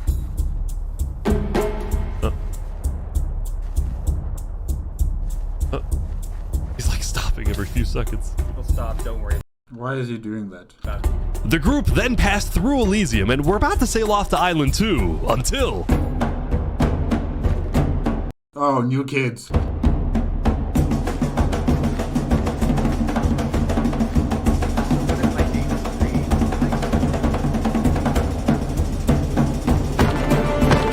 Oh, hey, what is this? What? Wait, Flux is getting away? It turned out Flux had secretly told a member of his own crew to come and attack him so that he could run away from his arrest without looking guilty. Without looking guilty. Right. When Flux returned to Luminara, his whole world had flipped upside down. He believed he had covered all his tracks, that he had gotten away with everything. But for now, he had to remain calm and decide on his next move. Legacy. Yeah? We've just been informed that you have ties to the Covenant, and they're working with Saps the Trader. The problem is, we're afraid you're a national security threat. You have two choices right now. You either drop out of the election this instant, or we can do this the hard way. Oh, that's tough. Alright. By forcing Legacy to drop out of the election, Flux had automatically become the leader of Luminara. Which means if Tricolor still wanted to arrest him, they wouldn't be able to just walk ahead and take him. They would have to invade Luminara itself.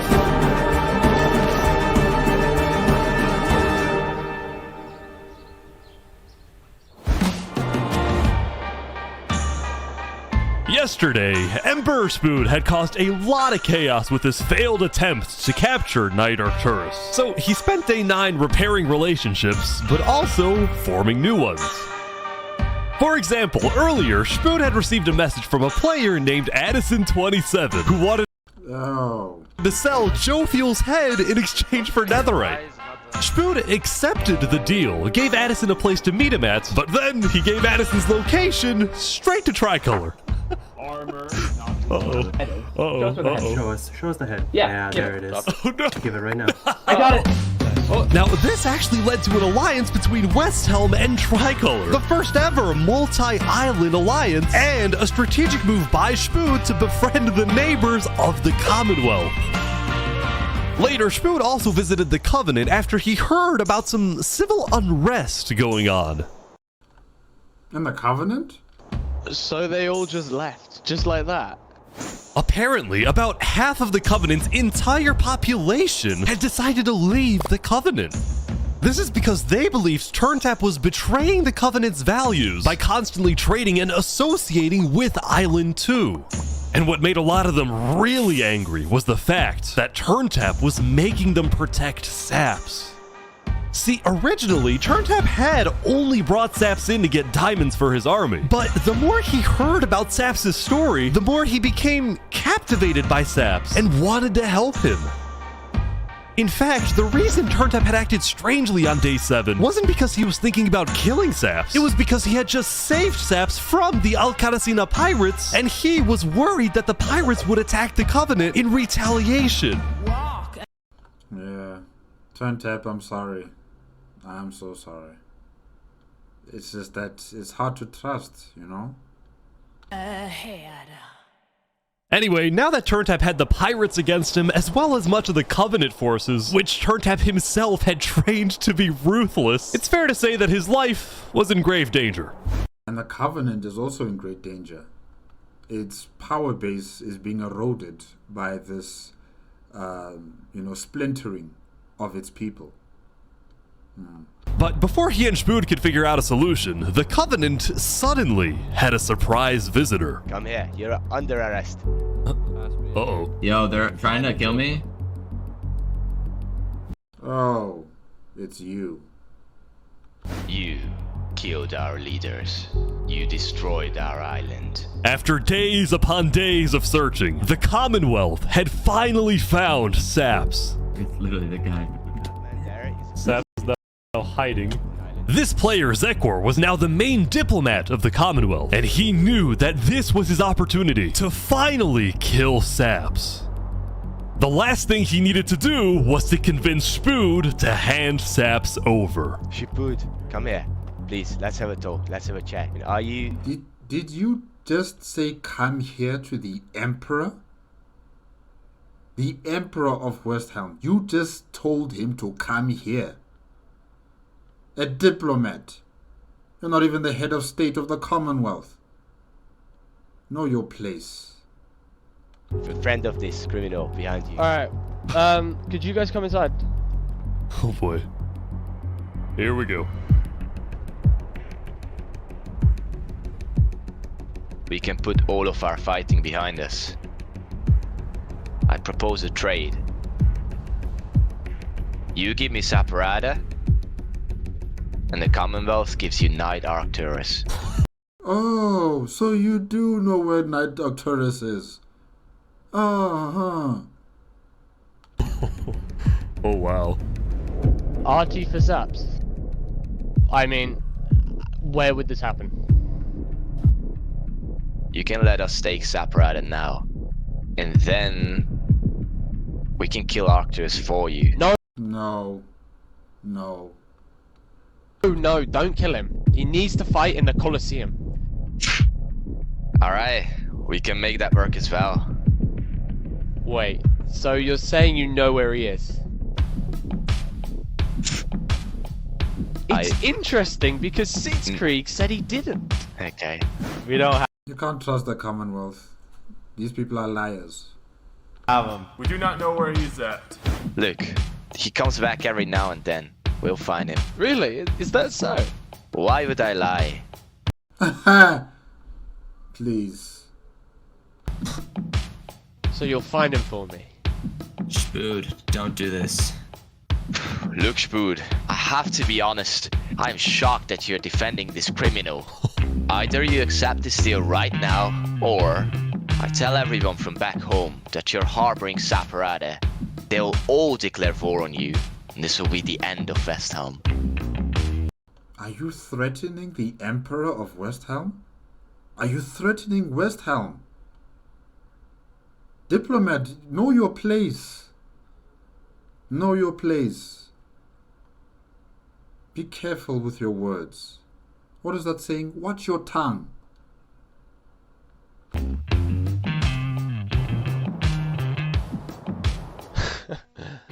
So, just to make the terms of this deal very clear, because I want to be accurate, you expect me to give up an innocent man in exchange for a terrorist? Is that really your offer? He's not innocent.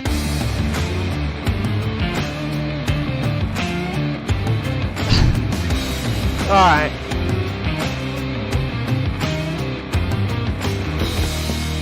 Get out. Now. Now! And never come back, you little shit.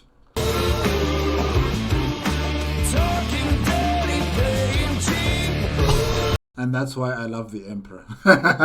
That's why I love the Emperor. I love the Emperor.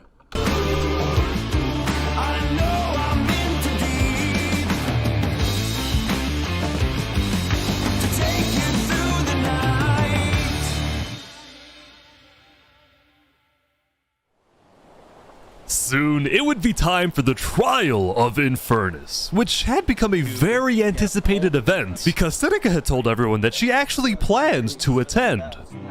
I don't think she's coming. As such, Turntap would be there to help her, which meant Saps also had to go. He wanted the Covenant's protection, which would actually come in handy. But Sap's getting attacked. Oh no. What? Oh boy, Sap's getting attacked again. Oh my gosh. The attacker was taken out immediately by the Covenant, but this led to another problem. We need to know whether we should keep Infernus in the area. We are worried about assassinations. We're not going in a building, we're having this outside. Seneca and the rest of Infernus had arrived, but were refusing to enter the courthouse because of safety concerns. Infernus is saying outside or nothing. They're not going in. And as expected, people were quickly becoming impatient. I have to stand here for 5 more minutes. I'm gonna pull all my hair out. I think this trial should have been held at the Blue Cross, because the meeting area of the Blue Cross is open. It's like outside. There is no roof, and it's a neutral ground. I think that's where it should have been held. Let's come inside. These people don't have the ability to come to this building. The trial hadn't even begun and things were already out of control. And then... Someone's setting up dripstone. Oh no.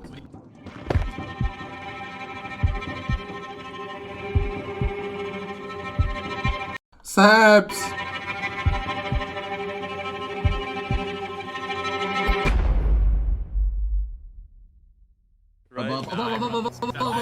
Oh! Oh my gosh, Turntap is dead. And like that, Turntap was dead, killed by two disgruntled former citizens of the Covenant who had come back for revenge. Run, they're trying to kill us. Burn us back to the castle. Queen Seneca directed her people and all the remaining Covenant forces, who were now leaderless, to retreat to the Infernus Castle. To retreat to the Infernus Castle. Oh my gosh, she is building up an army. She has an army now. She has a fortress, an army. Oh, Seneca.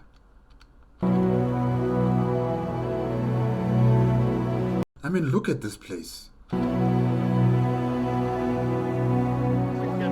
Both Infernus and the Covenant were eventually found guilty of murdering the Lingolini Mafia. But now that Seneca had adopted the entire Covenant army, look at that. With all of its netherite weaponry, it would be impossible to try and arrest anyone.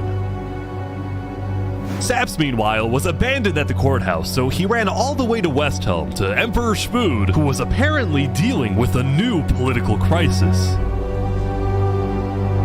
It appeared that Spood had finally made the Commonwealth mad because, according to a Westhelm spy, it looked like the Commonwealth was preparing to go to war. With what army? They don't have the population to sustain any sort of invasion and to attack, the empire of Westhelm. They don't have an army. So what are they going to do exactly? And on top of this, Spoon had received a message from Sitzkrieg inviting him to the Commonwealth for a meeting. Right. Don't go there, Emperor. They're trying to kill you. Now, of course, Spoon suspected this was a trap, but his second-in-command, Spider, had an idea. Let me go instead. What? Spider, no. Don't do this. Let them kill me, and if they do, we'll have the right to obliterate them. Basically, if Spider goes to this meeting and actually gets killed, then in the eyes of the world, this will give Westhelm permission to finally wipe the Commonwealth off the map. Ah, what a heavy price. You're a hero, Spider. Glory to Westhelm. Glory to Westhelm. Glory to the Emperor.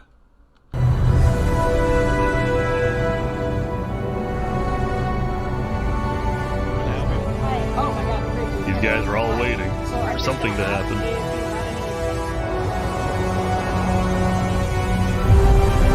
Oh my gosh. Oh my god. This is it. Spider!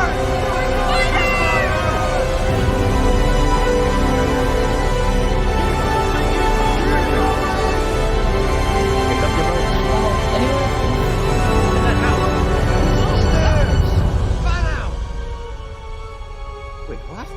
Where is everyone?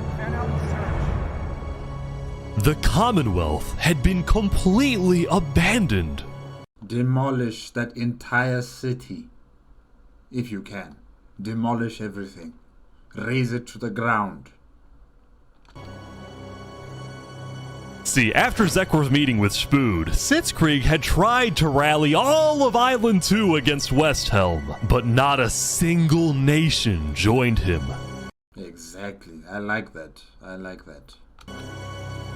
Throughout its days, the Commonwealth had faced chaos, infighting, global humiliation, and now Sitzkrieg was utterly defeated. So he has no leg to stand on. His form of leadership and those that are led by him are just weak, untrustworthy. No. As a final jab against Westhelm, Sitzkrieg decided to kill Spider before dissolving the Commonwealth once and for all. Yeah, now it's time to raze this place to the ground. May it never exist again. Sitzkrieg and his remaining citizens then decided to pack up and relocate to the one place in the world that Westhelm wouldn't be able to infiltrate. No! No way! No way!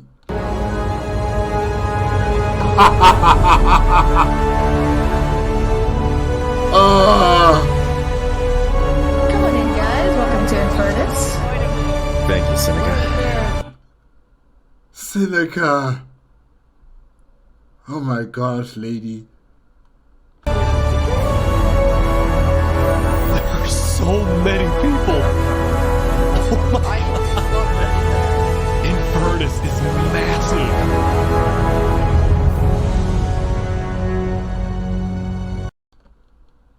Oh my gosh.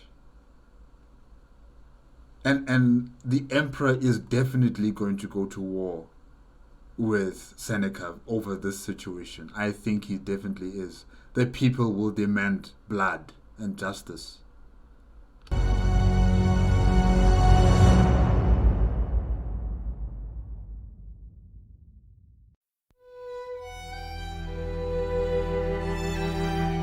Meanwhile, at the Caste Coalition, it was the end of another good day. The farmers had produced plentiful crops, the businesses had made lots of sales, and there was even a birthday party. But while her people were happy, Cass knew very well that the outside world was quickly growing out of control.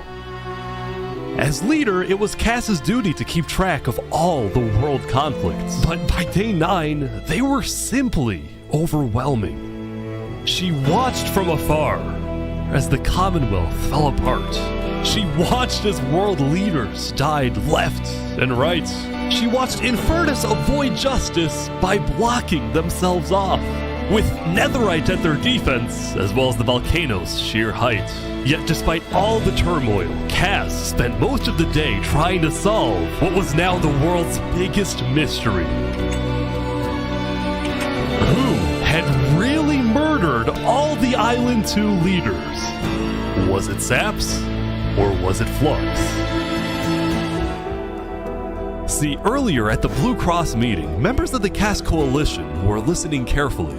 Covenant was propagating anti-Island 2 propaganda, which is ridiculous. Yeah, we didn't agree with that. Island 1 never had beef with you guys. It was really just a covenant.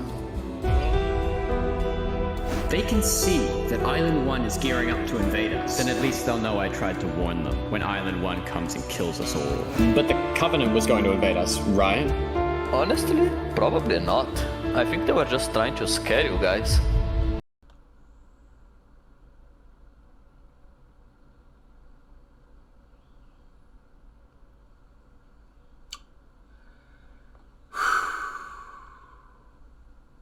Flux had fully believed that Island 1 was going to invade and even yelled at the other leaders for doing nothing, which made Cass think, what if that's the reason he killed them? Besides, what would be Saps' motive? Exactly.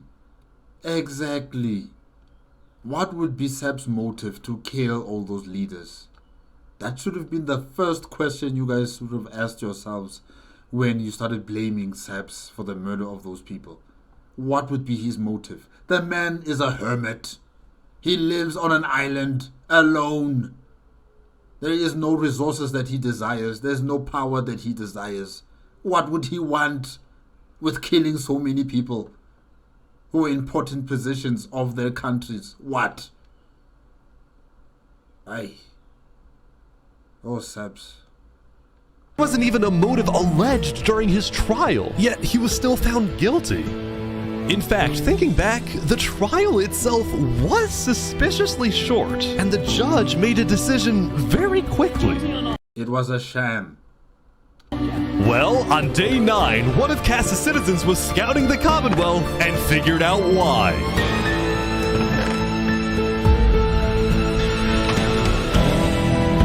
Flux had bribed the judge to ensure Saps was found guilty. When Cass discovered this, she immediately called for a meeting with local leaders. It's been Flux this whole time. I'm so mad. He needs to die. That traitor's death. I never thought I'd say this, but you have my permission to invade Luminara. Okay, I'll tell my guys to prepare for battle. No, there won't be a battle. We go in, we take him out, we leave. Got it? Sounds good. See. All right, first thing tomorrow.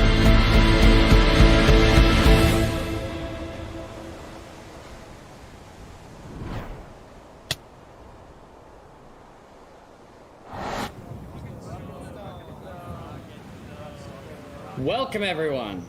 Welcome.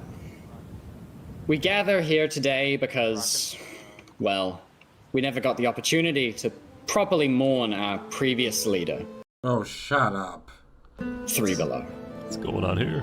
He was more than just a Luminaran, he was a friend, and Lies. I'm very much excited that we can continue his legacy and complete the bridge which he would have wanted.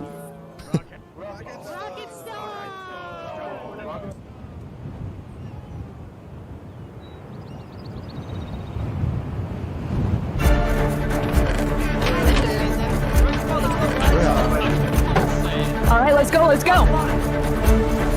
And so, the Cass Coalition set off on their mission to kill Flux once and for all. No trials, no questioning, just bludgeon him to death. On the way, Cass stopped at Epirion to rally their people. We've found the person responsible for the multiple leader assassinations, including the assassination of your own president. Are we ready to fight for Luminara and for justice? The plan was simple. Epirion would invade Luminara from the south, while the Cass Coalition approaches from the sea so that Flux can't escape.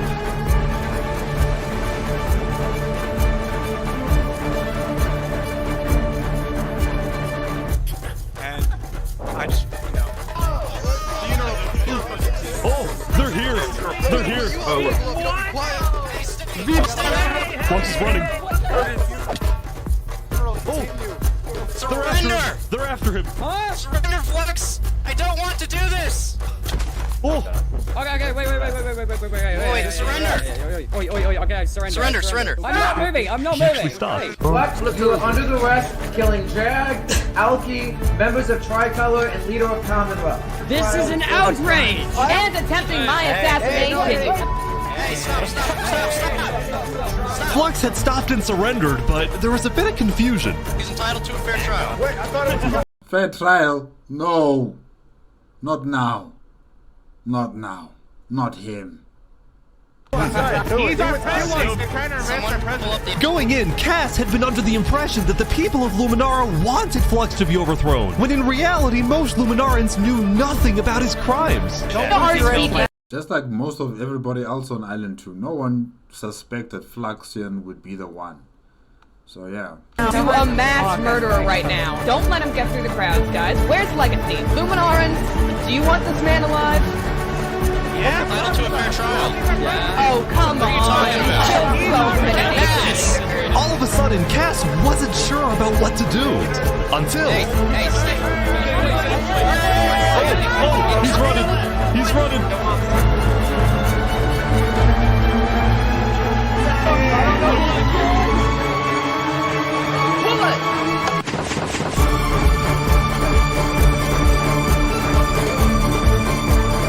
Oh my gosh. Oh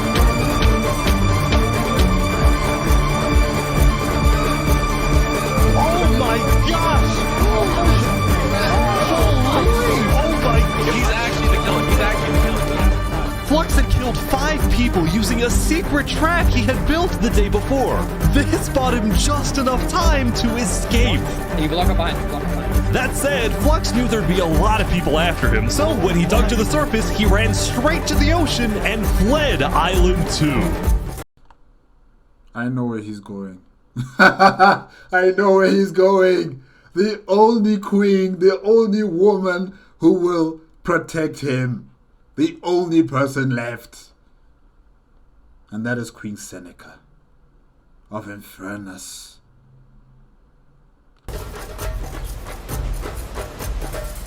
Still, Cass and Epyrion sent out hit squads to try and hunt Flux down, while Legacy directed the citizens of Luminara to evacuate. I gotta move all of these people over to the Concave Storage Queue because no one is safe in Luminara at the moment. Like that, Legacy had taken over as leader of Luminara. Cass and Epyrion were down 5 citizens, and Flux had gotten away with everything once again.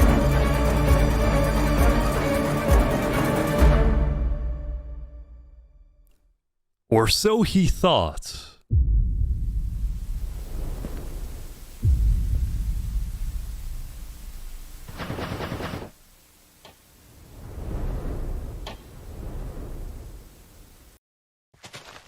I am so confused on what's happening right Oh now. my god! Oh my god! Oh my god! Oh my god. Oh my god! When Flux's trap went off, the rest of the world had a lot of questions. Was that in Luminara? That was Flux? Wait, Flux killed those people? Yeah. Like I said, there's only one place for him to go to. He can't go to Emperor Smood because that's where Saps is. He's with the Emperor. He can't go to Elysium. They are people of peace. They won't accept Fluxion and his people to join him there. They won't allow it because it will just bring attention to them and there's going to be a conflict happening there. And he can't go to the pirates because there might be a bounty on his head. He can't go to the Covenant. The Covenant is compromised. They're also serving Queen Seneca. And those that have stayed behind are, under the advice or under the control of Emperor Smood. So there's no way he can go to the Covenant. There's only one place left. And all the other smaller powers on Island 1 are not strong enough or even have the political gall to protect a fugitive like Fluxion. There's only one place left. And that is the only person who would welcome him with open arms because they are all in the same boat of killing their own political opponents and creating and sowing disorder within their own islands. There's only one place, and that is Queen Seneca and the Infernus. Infernus. Yes, I was right. On day 10, word began to spread about what had happened. That was Flux's trap? Yeah, Flux built that trap. Which made people think, was Flux behind the murders of the Island 2 leaders after all? Dude, I think Flux was behind everything. Saps was right. Suddenly, the world realized that Saps had been telling the truth.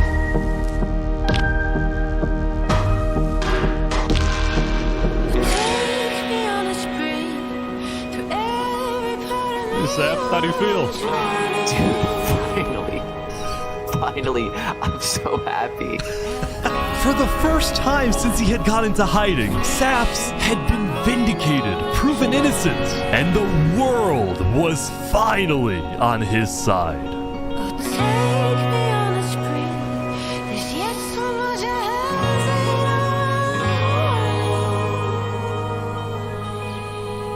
And now, instead of hunting for Saps, all of Island 2 was determined to find Flux. Bro, this is what happens when people want trials. We should have just started killing him. I don't know why anyone stopped in the first. Yeah, Cass. This is what happens when people want trials, yeah. I would have been the bad guy if I killed him right then and there with everyone yelling, trial, trial. But the search for Flux didn't take long. Someone just saw Flux going up the volcano. Yeah.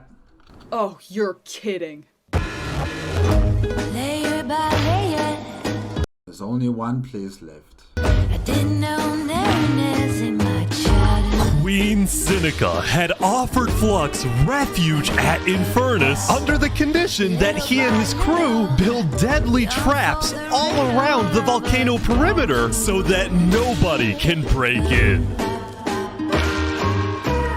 But the rest of the world was unfazed. Yeah, they're gonna pay for what they did. Yep. On day 10, all of Island 2 joined the Tricolor West Helm Alliance and led by the Emperor, declared war against Infernus. Prepare yourselves, traitors. Alright, today we infiltrate the volcano for Spider and for Owo. And I just want to say, if I die today, I love you all. We love you too, Spoon. Glory to West Helm! The Queen! He was my brother! He was everyone's brother! And they took him from us! They took him! Flux got away with murdering so many of our people and our leaders. Today, we get justice for our entire island. Ready to go, Saps? Okay, vamos, amigos, vamos! Alright, everyone in. I'll meet you at the Coliseum.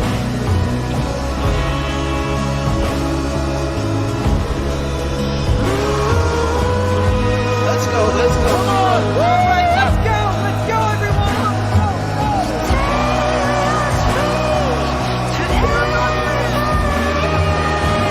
A place that was meant to hold, justice is now being used to gather an army to fight against tyranny. Yes.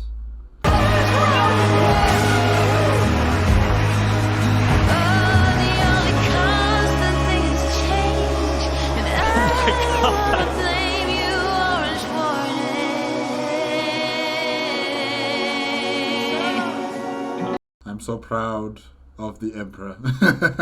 I'm so proud of Emperor Smooth. I'm so proud of Sabs, really. A few days ago, my home was turned into a death trap behind my back. I was framed and then forced to go through a rigged trial. Guilty on all counts. Yes! A few days ago, every single person in the world wanted me dead.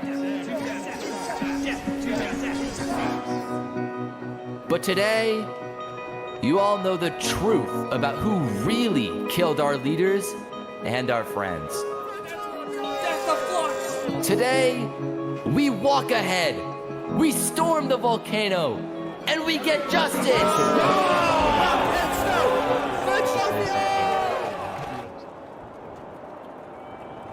Thank you, Saps. Alright, everyone, listen up! There's a lot of things to watch out for. There's gonna be lava, boiling water, dripstone traps, their entire army. They have the height advantage and netherite armor, but we have numbers. So let's stick together and let's win this thing! Come on! Good luck, everybody. Alright, here we go!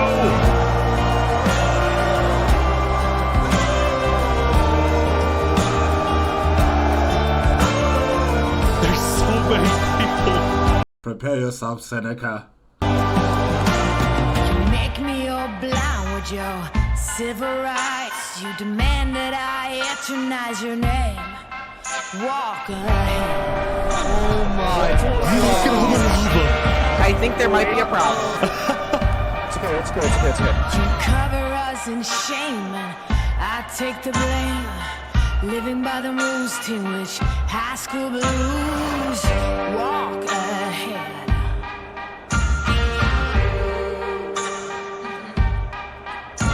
Big cannons keep provoking. Blood rinse us, they're choking. Can anyone stand?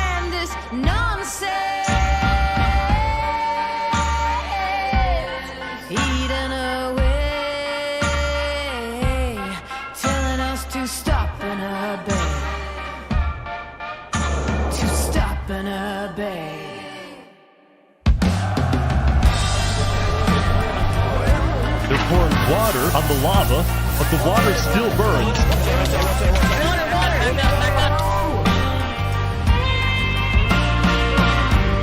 Okay, send out the covenant now, right now. Go, go, go, go, go. Oh, big fighting on the ground right now. Covenant is attacking from behind. Come on, guys, keep it together. Keep going! Can shine. Joker's got silver light. Come on, build up to the top. Holy Mary sings songs in the wet rain. Walking ahead. Shields up, shields up! Some arrows, guys. They'll have so many arrows. Now every new day is a new firearm to my teeth. It's just chaos on the ground as well. It's the Covenant.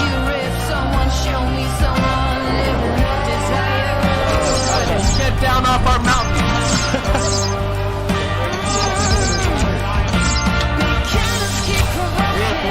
They got it, they got it. Yes, yes.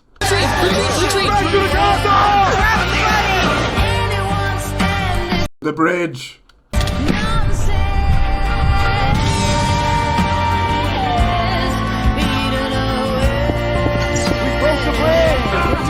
Then build a new bridge. The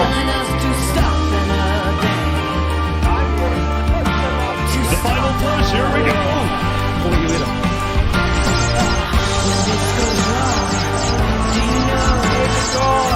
I like this siege battle that's happening right here. Oh my gosh. Oh, it's amazing. It's so good. Legacy. They're in. We're in. Charge. Oh my gosh. Whoa. Oh my gosh. Look out for the hole! Watch out for the hole, but you Keep pushing.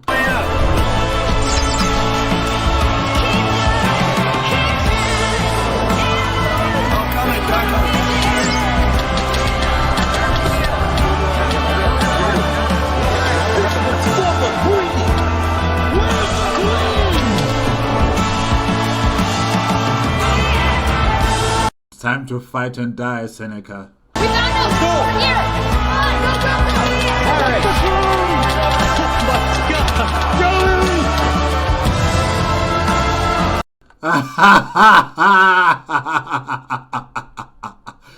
Well done.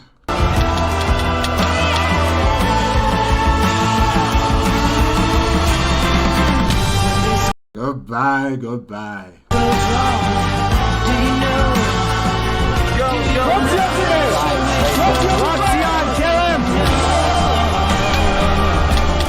It's your turn, Flaxian.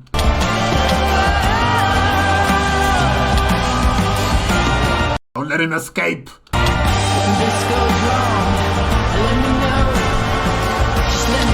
What?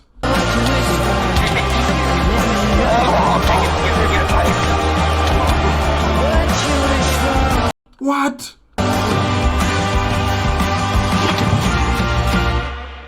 He has to be dead from that.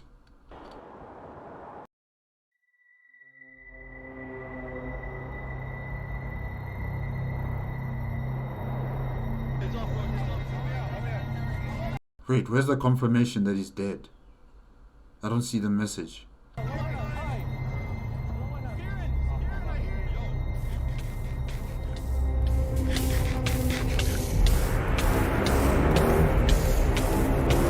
How? How is he able to survive that?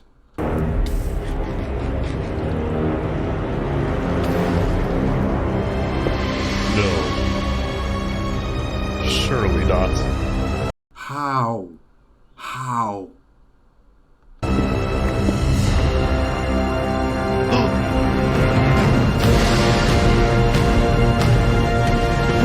Of course he has a tunnel. Of course. Okay, he escaped. But escaped to where? There is nowhere for him to hide. Seneca is dead. The castle has been destroyed. Where is there left for him to run to? Nowhere. He will die today or he will die tomorrow. But the matter of the fact is that he's going to die, one way or another. Where was he? I saw him! We're gonna kill Flux! Run away!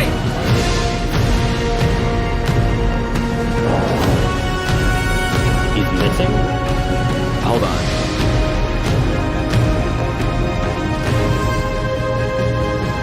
A message?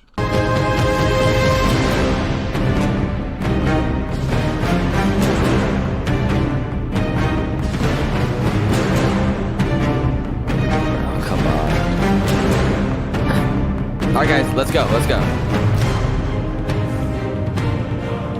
So, Saps and Flaxin are going to meet? Where?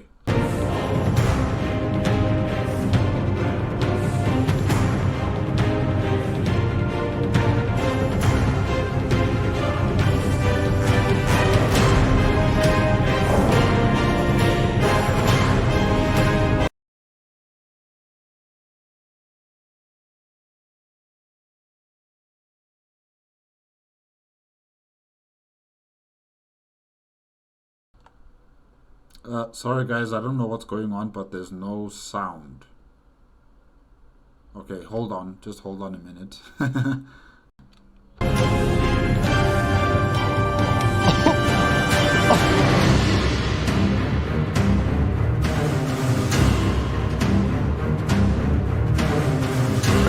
Wow, you actually showed up. Can't say no to a friend, can I? So they're going to fight. Let's make this a fair fight, okay? Flux. Look at all these people dying right now because of you. You know, Saps, none of this would have happened if you had died. It would have still happened, Flux. It would have still happened even if Saps had died. There would still be chaos created by you. And you would have found another reason why you should take over Luminaria or the entire second island. You would have found another reason. Because you're obsessed. You are power hungry. You were supposed to. I'm sorry for everything you've had to go through. Whatever, traitor. Just die.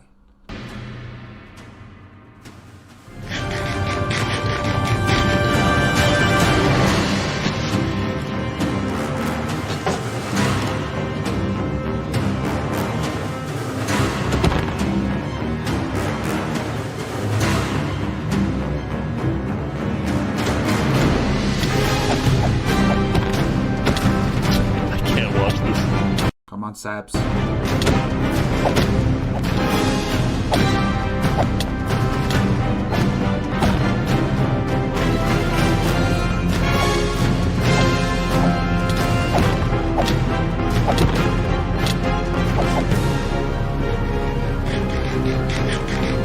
Come on, Saps.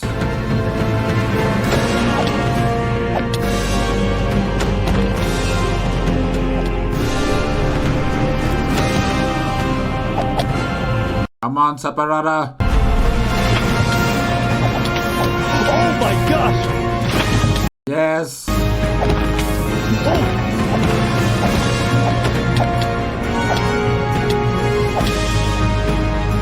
He's running. Come on.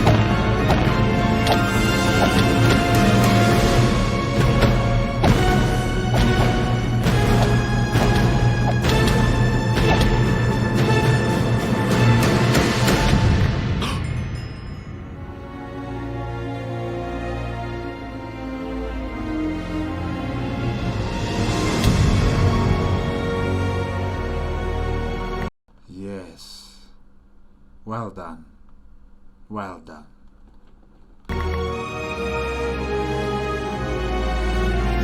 The traitor is vanquished.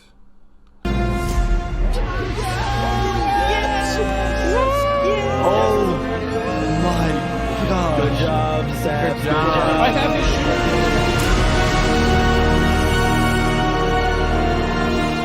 Saps had killed Flux, and with that, Flux's reign of terror was over.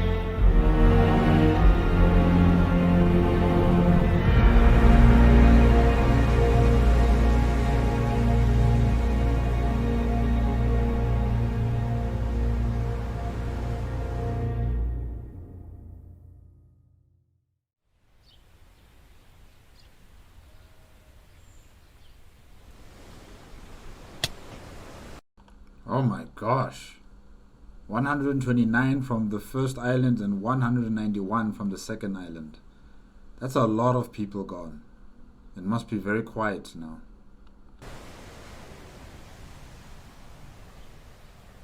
Today, we gather to honor the lives lost in the Battle of Infernus. Since then, I think we haven't felt the same. I know I certainly don't. The Island 2 West Helm Alliance had defeated the Infernus forces, but winning had come at a high cost.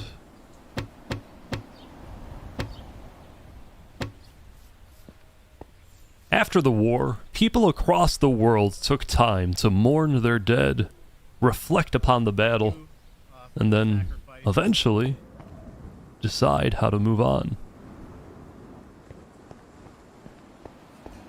This place used to be so alive with activity, you know? People coming in, going out, and now it's quiet. It's very, very quiet.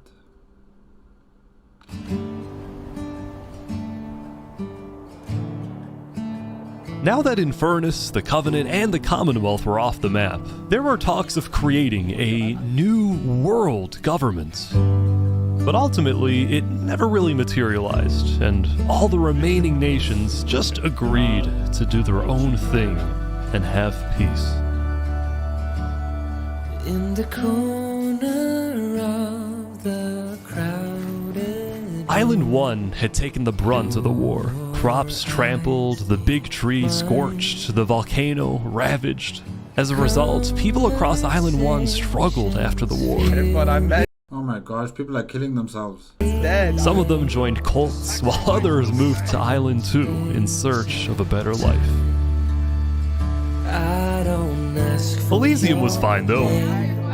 Instead of going to war on day 10, the Nation of Peace had decided to hold a peace festival. Yeah, okay, Elysium. Yeah. And on their shore was something new. A bridge stemming all the way from Luminara.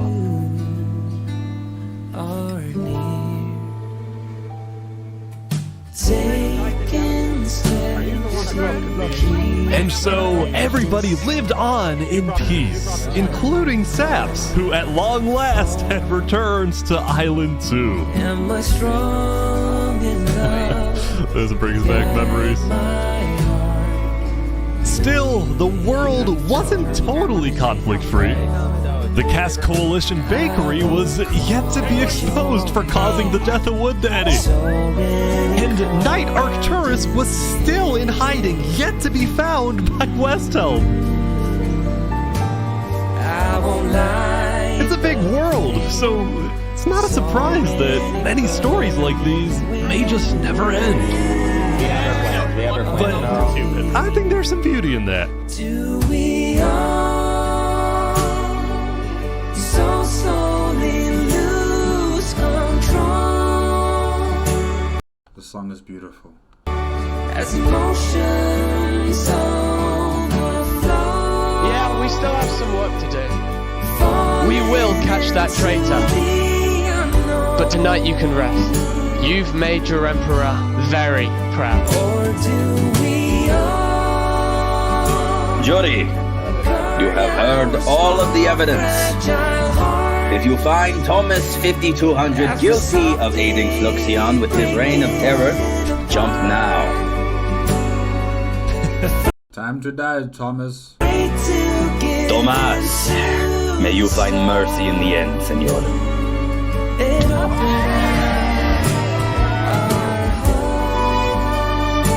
When we first met, I ran away screaming from you because Oh yeah, the marriage. I thought you were gonna blow up my nation and kill all my citizens. But after we talked a little bit for like 5 minutes, I realized you could blow up my nation and kill all my citizens.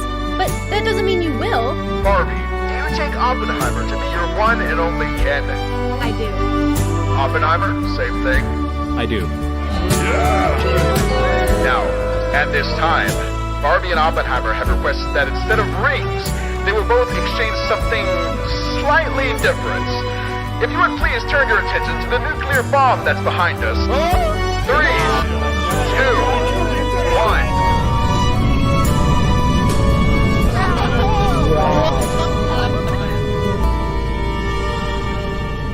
Wow.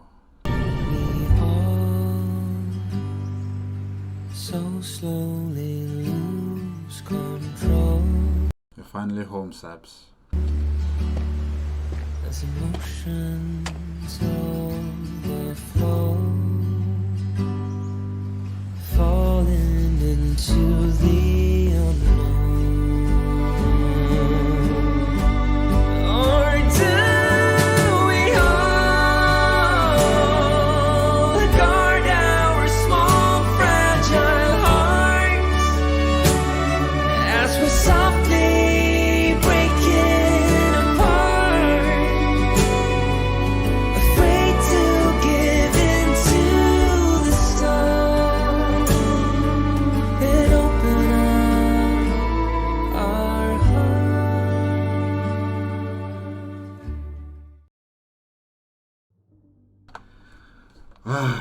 Wow, that was beautiful, guys. That was beautiful. These 2 hours, 30 minutes went by so fast. It felt like nothing. Really, I was enthralled. I enjoyed this. This was amazing. Amazing content created by Ish. Well done. Well done to all those who participated. Well done to all those who were committed, you know, who even when they were facing death, it was so convincing.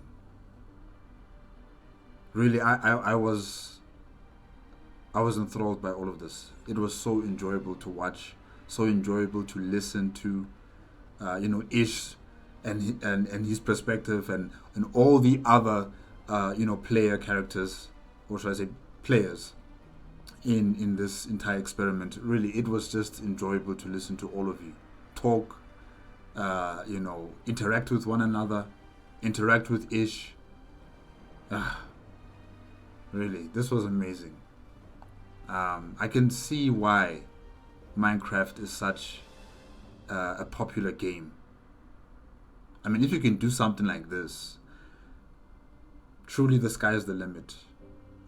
The sky is the limit. And I have to say that my favorite is definitely Smood.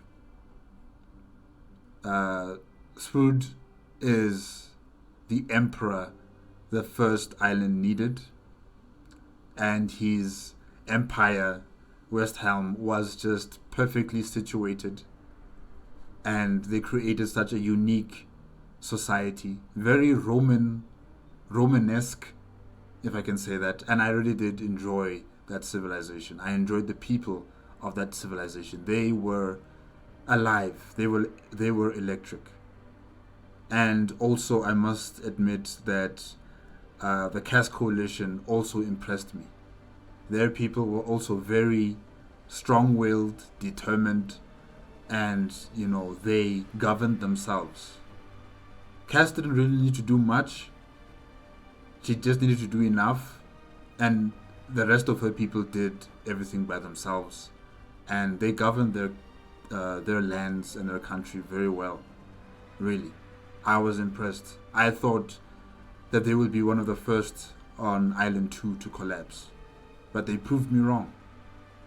It was actually the Commonwealth, the nation that I supported on Island 2, that collapsed, either due to infighting or due to the machinations of Fluxion, and finally during the final battle on the volcano against Infernus, the demise of Spitz Creek.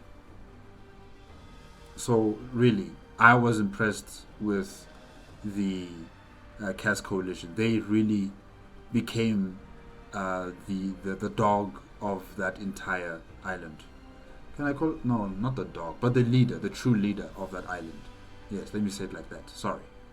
And yeah, really, how this story developed, how a conflict that would consume so many people, all because of one man, Fluxion, all because of one man and his ambitions, one man and his insistence, his obsession, his paranoia.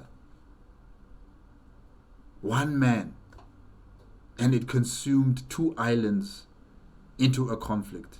It's not just him, but also Seneca. Seneca and her vendetta against Lingolini. Her vendetta against Lingolini, involving the leader of Elysium, Benji, and the leader of the Covenant, Turntrap. How their decisions also tipped the scales of having a peaceful island into a warring island, and it tipped it sideways all the way to war. How all of these people who betrayed the leadership of their respective islands, whether it was what's his name again, whether it was Infernus or whether it was Fluxion, and also Spitz Creek, these 3 leaders joining in one location to have their last stand. That was epic. And of course, the Emperor leading the charge with a combined effort of Island 1 and Island 2. It was beautiful to see, beautiful to witness. And they fought until that castle was utterly destroyed.